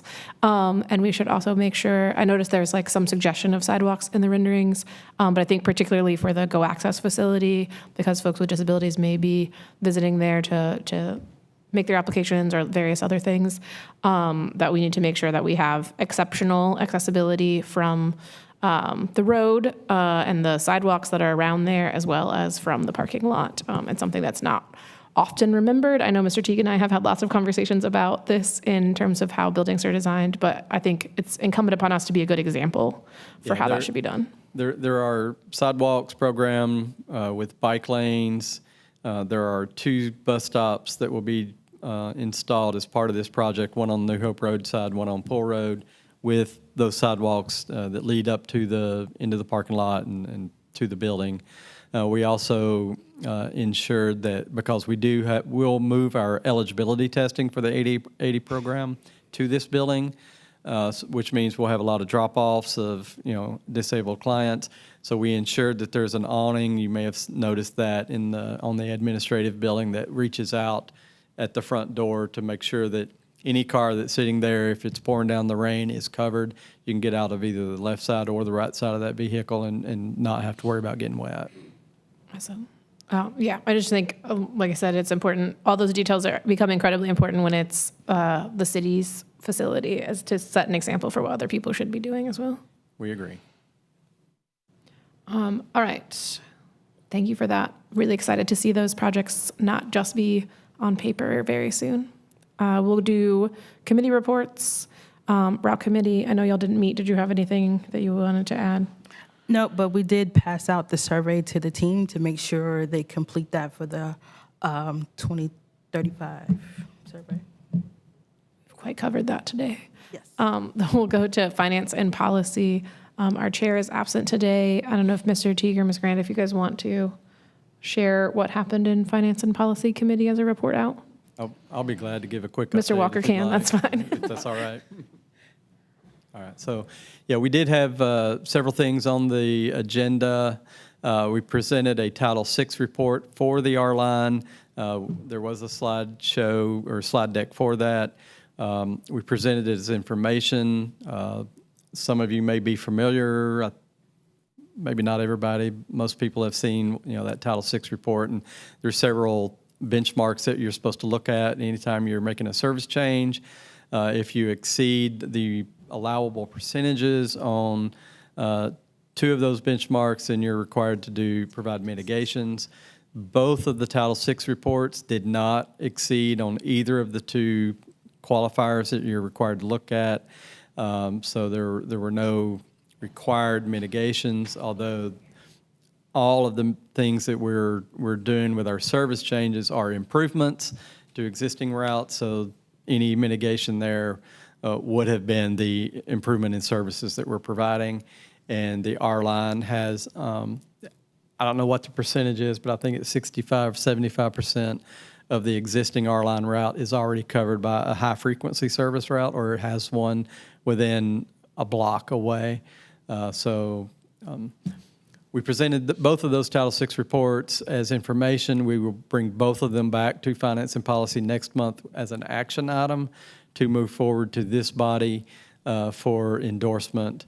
We're also going to be asking through the Finance and Policy Committee to set another public hearing for the FY27 service changes at our September meeting. So I was about to forget about that. So let me. Do we need to set the public hearing date now? Yeah, if we can, yeah. Okay, I don't know that we have to have a motion on it. We just we need to acknowledge We'll it just so do that we it. can move forward. So for the FY27 service change Title VI report, we will have a public hearing at our next meeting, which is September 10th at 4 p.m. Okay. All right, sounds good, thank you. And then we had copies of the 3 policies that are listed there, but we had not provided those in advance. So there wasn't a lot of conversation on those 3. We have posted all 3 of those policies on the Finance and Policy meeting date from last week. So if the members are going to be reviewing those over the course of the next month, and then we'll talk about them more in depth at our next meeting. Does the bus advertising policy need to make its way to marketing? No. Okay, just double checking. Thank you guys for looking at all those policies. We look forward to voting on them very soon. Marketing? All right, so let me go through a couple of these in a little different order. I'll leave the Go Raleigh merch to the end. That might prompt some discussion. So first, we talked about the July-August bus wrap campaign. Hopefully you all have seen the America's 250th birthday. We showed some of the videos related to it and that were shared on social media and on TV. So that'll go through the end of the month, and we'll get into the next bus wrap campaign, which we discussed some possible partnerships due to the next bus being an all-pink bus. So we kind of brainstormed possible nonprofit groups that have events in September and October, and perhaps we could partner with them to park that bus at said event and just give them photo opportunity or just exposure and just make it more fun. So we came up with a list, and we have a couple staffers and some of us actually are going to reach out and see if we can make a connection. Then I'm going to skip down to the State Fair, which is coming up in October. So we talked about the plan set up for that. State Fair is October 15th to the 25th, and we will Go Raleigh. We'll have a park and ride service running. That'll be running out of Dix Park. So round trip is $5 and a one-way trip is $4. And it'll be every 30 minutes. So we talked about the advertising that went out for that. We hit a nice smattering of radio, TV, some digital ads, and social media, as well as some of our Spanish outlets as well. And so, yeah. Any questions on any of that before I get into merch? I guess one comment I seen about the July wrap, it came out, the advertisement was like July 4th and the bus says July 4th. So it'd probably be better if we can do the wraps a little earlier, if possible. Yeah. I guess, and to build up the hype.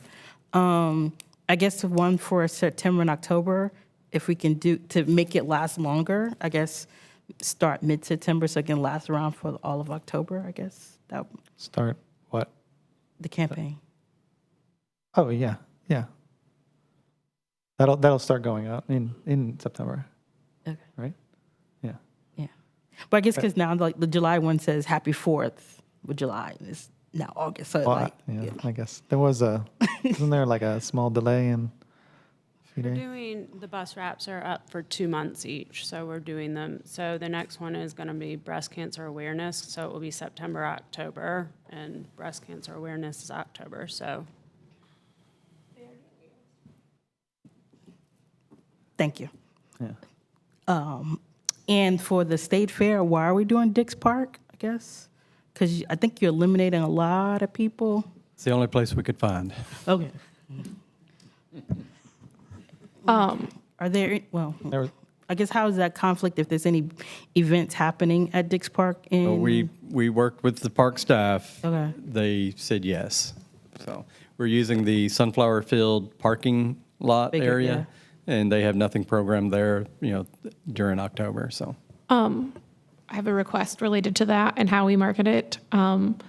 Since it is at Dix, it is not just park and ride. It is Greenway to the bus and take the bus to the bus, because it's very easy to take the bus from downtown and from anywhere to Dix, and it's very easy to take the Greenway to Dix. And so we need to make sure as we market it that it's not just marketed as park and ride, because it's very different than the Garner or the Triangle Town Center location. And I'm super excited because I will be walking to my State Fair bus this year, and that's super great. But I think we need to emphasize that because there is a perception in the community that you cannot take the bus to Dix, which is not true. And we have frequent service there, so I think helping people make that round trip connection would be useful. Mr. Sackinger? Yeah. I was also thinking, is it going to be also accepting UMO with our wider fare system? Mm-hmm. And could we? Last year. It didn't last year? It did. It did, yes. Could we make sure that's clear in the advertising too? Because I feel like that could be a driver to get people UMOs to then get them on the bus later. I think that is part of the typical advertising. Okay. It didn't make it through to me, so. Can I ask a question? Why is it only one place that Go Raleigh has for the state fair to have park and ride when we have jurisdictions all around that have parking lots? Permission? Is that difficult? Yeah, it's very challenging to go to a building or property owner and get them to let you use their space for 10 or 11 days. We knock on doors and we ask and almost beg, and they just say no. We've gone to our North Raleigh site. There's empty parking lots there, and they say no, thank you. It brings a lot of risk and liability to them, even though we can provide a certificate of insurance to say, well, we'll cover things, but there's still always going to be some level of liability for them and their employees or their tenants. So it has always been a challenge, and there's been years where we've not been able to keep the same place for more than a couple of years in a row. Just in case there's someone out there listening who thinks they have a parking lot that can be used, it's a little too late for this year. When do you need to know when a parking lot can be used? We start looking really in late winter, start making phone calls. Like and in talking to January and folks. February, Yeah. think about the state fair and volunteer your parking lot. We're pounding the pavement, making calls, talking to the local. Sometimes the local property owners are fine with it, but when they call their corporate folks and say, "Hey, can we do this?" and make $15,000 to lease it out for 10 days, they get a no, thank you. But would you pay for using the empty parking lot? Just as a reminder out there. All right, cool. There you go. We pay reasonable amounts. Mr. Suarez, I'll let you continue with your committee report before we digress too far. No, that's good. It shows that, I think we said in our committee that the state fair service is it has some legs, like people want it. Okay, so we also had a lengthy discussion about Go Raleigh merch. This ask came from council actually, and it's routed to us, and we wanted to go over some of the background. Do you want to pitch it? Or? Yeah. Okay. Yeah, we'll just jump into it. Thank you. Andrea Epstein. So this request came through Councilmember Patton, asked the RTA to look into Go Raleigh branded merchandise for the general public to purchase at the June 16th Raleigh City Council meeting. Go Raleigh has never sold branded goods before, and Go Raleigh does not currently have a storefront. So that's the background. Some of the concerns include costs, so marketing, the actual products, staffing, et cetera. Trademark rights when creating the goods. A big concern is the free swag. So this is what we currently bring to events to engage with the public when we're out tabling. And last year we attended 96 events where we handed out Go Raleigh branded swag. Staffing capacities, and then space. So what we have come up with as an option is to work with a third party to sell online. So it would be an online storefront. We would work with Springboard, which is the city's preferred vendor. What we would have to do, Go Raleigh would have to pre-purchase items, at least 100 per item. So if you did T-shirts, you would need at least 100, and you would want different sizes. And then if you did a water bottle, you'd want at least 100 or whatever item it is. We would need to predetermine what the items are that were available for purchase. The third party, so the Springboard, who would be the vendor, would distribute and collect the fund. And we have found out that successful municipal storefronts typically break even, successful ones. So that is the information we have and what we are discussing. So we didn't make, we just had a discussion, and we left it at this to see what kind of appetite this board might have for pursuing this or not, or ignoring it. Yeah, I think if I remember correctly, Councilmember Patton's example was like, I don't remember if it was MTA or someone does like ugly Christmas sweaters with their route map on it or different things like that. Or Amtrak did ugly Christmas sweaters this year with just like a train. They were not ugly. They were actually really cool. But I think the idea in general is good. I think the question is like whether it can be done without losing a bunch of money and, you know, with minimal budget impact. I think a third-party vendor probably makes sense for that. Would love to hear other people's thoughts. I think at some point the discussion about what would we give away for free versus what do we sell is an important one that I would like to hear marketing's opinion on. Right. So I think the one thing I remember in our discussion that I think was important was, you know, today we have swag and we use it at events. Some of it we give it away for brand awareness, things like that. If we have a storefront, then possibly it diminishes the use of the swag. And that might be okay. But then couldn't we just improve the swag? And like maybe there's a better swag policy strategy that needs to be done in order to like still, and it could be just as effective without addressing the concerns and possibly losing money. I think during our conversation, we were overall, what's the right word? Skeptical of the idea, not truly convinced. We also don't have hard numbers here that could sway some people, but it's all an estimate. In my opinion, personal opinion, I think there have been some cool items that have Go Raleigh branded on it, and some people have really gravitated to those. But there have also been a lot of other items that are fine, or no one's that interested. So you might get 100. Now you turn staff into like predicting what people like and what they don't like, and get into that. Is that really? And then really, if you zoom out, like, is the city trying to like get into branding and stuff? And is Go Raleigh really the leader of that? I don't know. It could go in many different ways. So I think we're a little skeptical of it right now, but I'm interested in more opinions. I mean, I think it's a cool idea. I've seen other larger transit systems do this in other parts of the country. It does, I don't know, but I go back to the customer survey where we have 50% of our riders making $15,000 or less. That seems a little insensitive to sell merchandise with Go Raleigh stuff on there. Seems a little out of touch, but that's just my thoughts.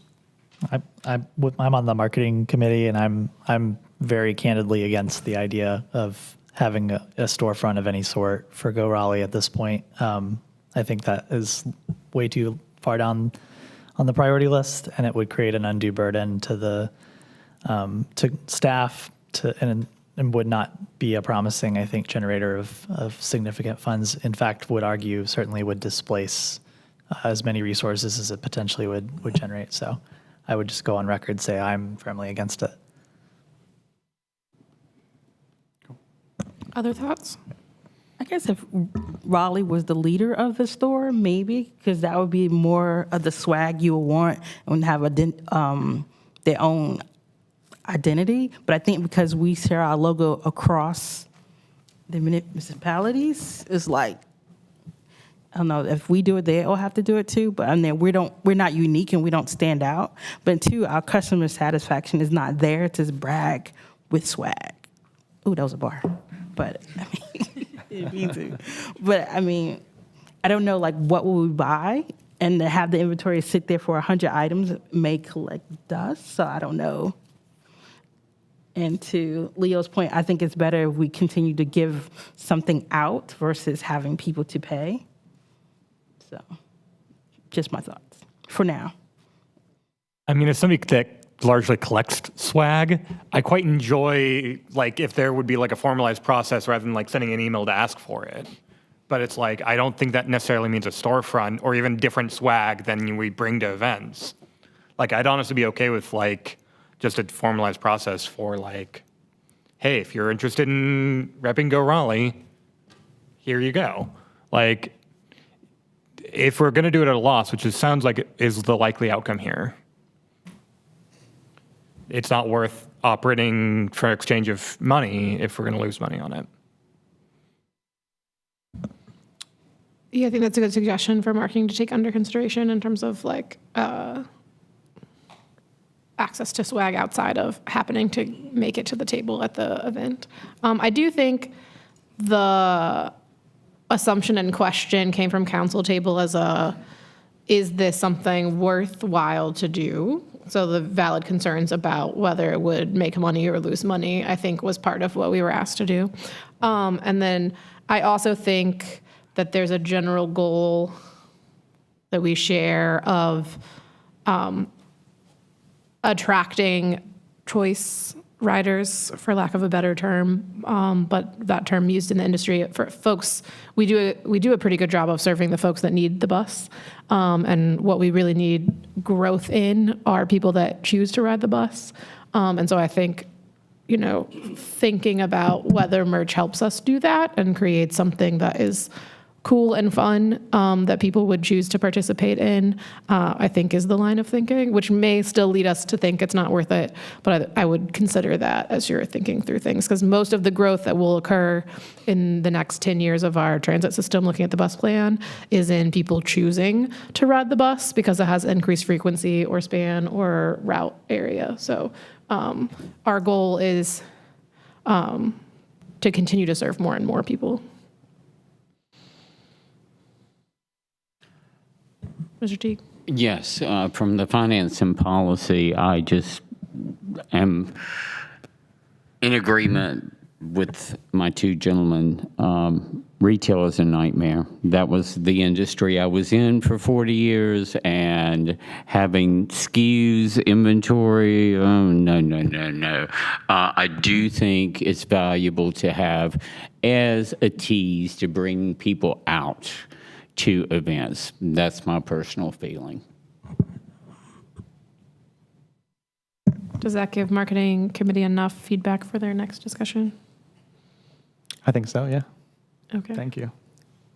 Was there anything else on your? No, that wraps up my report. Okay, cool, because we're after 5:30.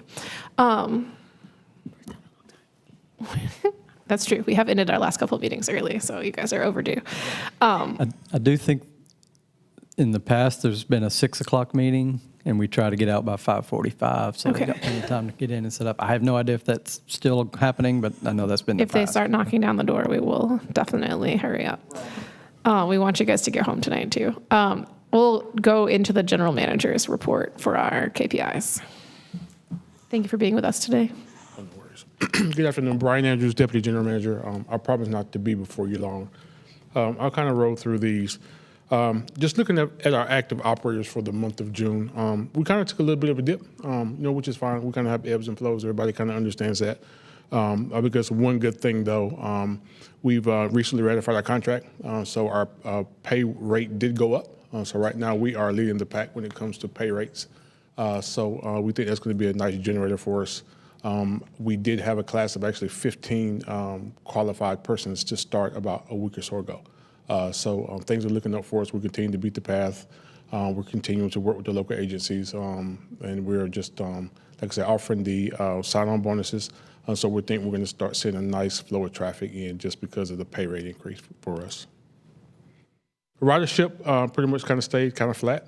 We did have a little bit of a dip, but we did have one more operating day in May than we did in June. Our maintenance team did a great job in June in terms of just staying on time with their preventative maintenance measures. Our distance or miles between failures was really good, particularly with June. We had several 100+ days during the summer months. The buses do take a beating, and so Benny and his guys did a really good job of staying on top of that. Our valid complaints, if you look at us compared to the region, we did have 69 total valid complaints. If you look at us compared to our transit partners, our percentage was still lower. We have done some things kind of internally to start trying to turn the curve in terms of customer service. We've actually put in place some mandatory customer service training for our dispatchers as well as our supervisors that would happen over the course of the next year. And we're also now looking to bring or develop an internal program in addition to what we already do for our bus operators. So that's something we're going to develop in-house that would be more Go Raleigh centered versus like a generic type training that we will purchase. This is our overall dashboard to kind of give you an idea of kind of how we did overall. Out of all the service that we did capture 99.84% of that. Over 30-some thousand trips that we perform in a month, we only missed 60, right? So we're doing a pretty good job at keeping the buses running. If you look at our on-time performance, it is at 73%. That number does seem low, but you all ride the buses, and it's a lot of construction going on in the city. I mean, some of them we know about, some of them we don't. We've had instances where the terminal is completely shut down. Buses are rerouted. A lot of times we know about those. Sometimes we don't, but we do the best we can in just trying to pivot when those happen. As far as preventable accidents, we did have 3 for the month. A lot of new operators coming in the door, never driven buses. They are going to hit things from time to time. And a preventable accident doesn't always mean that somebody goes out and causes $100,000 worth of damage. It could be something as simple as a bus operator pulling away from a curb or a stop and tapping a light pole, and it may tear the mirror off of a bus. We consider that a preventable accident. So that number can sometimes be deceiving, but it doesn't always mean that it's major damage to the bus. Any questions for me before I bring up my AGM of the paratransit side of the house? Thank you. I do like the new customer complaint or valid complaint that you do comparisons. Since I am a number nerd, I did a report that I want to report to the community on FY26, Go Raleigh. There was a 12% increase in total operating cost. But for that, we got a 14% increase in service area and almost a 10% increase in service operating hours. We are currently delivering 8 million trips annually, and that's a 45% increase post-COVID. In my opinion, Go Raleigh Access, and along with RapDev, should be congratulated on a successful year. Thank you. Thank you. Yes, very much so. And we got more ridership than Durham. Is the other nice fact that we can include there. Good afternoon. Byron Robinson, AGM Wake Access.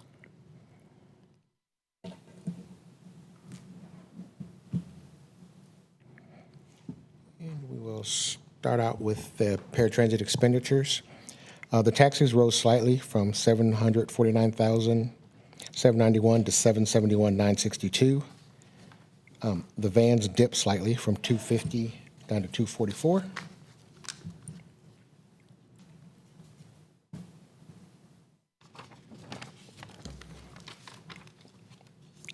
The taxi cost per trip, it rose slightly from $26.64 to $27.04.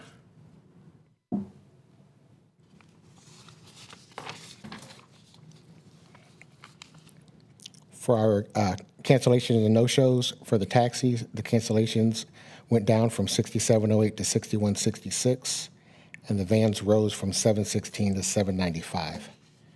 For the no-shows, the taxis went down from $13.44 to $11.84, and the vans went up from $124 to $145.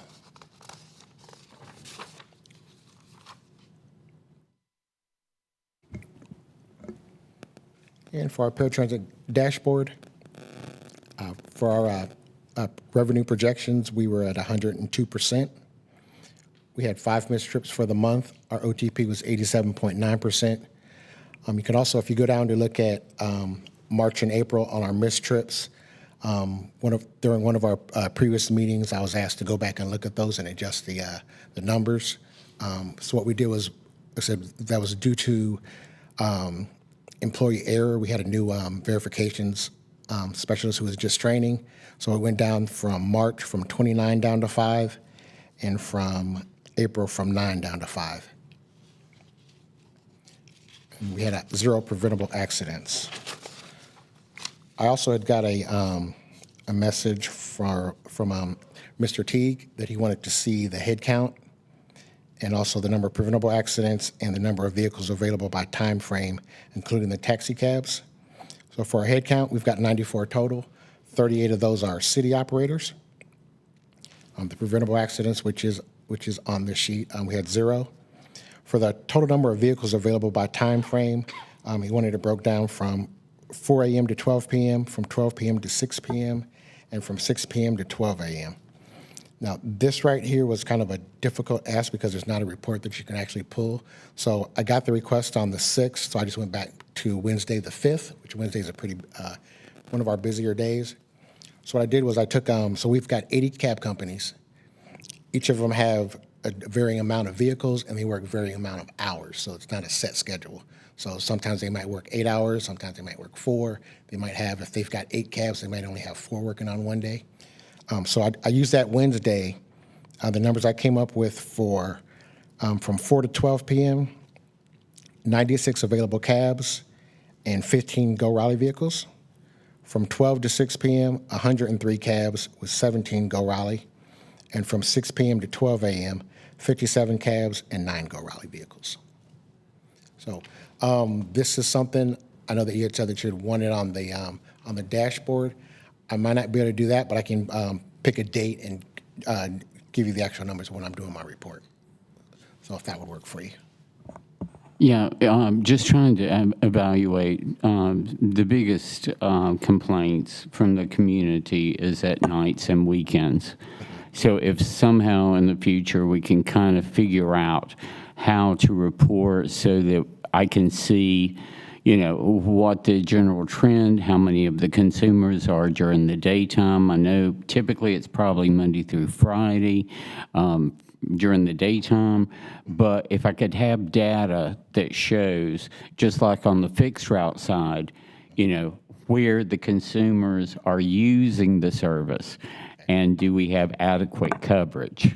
Okay, so would you like I can do I might do it manually, but I can do a weekend report, basically do like the 4 weekends of the month, and have those numbers for you with the same breakdowns. I appreciate it. Thank I'll you. have that for the next meeting. Okay. Any other questions? Mr. Teague always has us covered for his questions for you, but thank you very much for presenting. We Thank you. appreciate having both.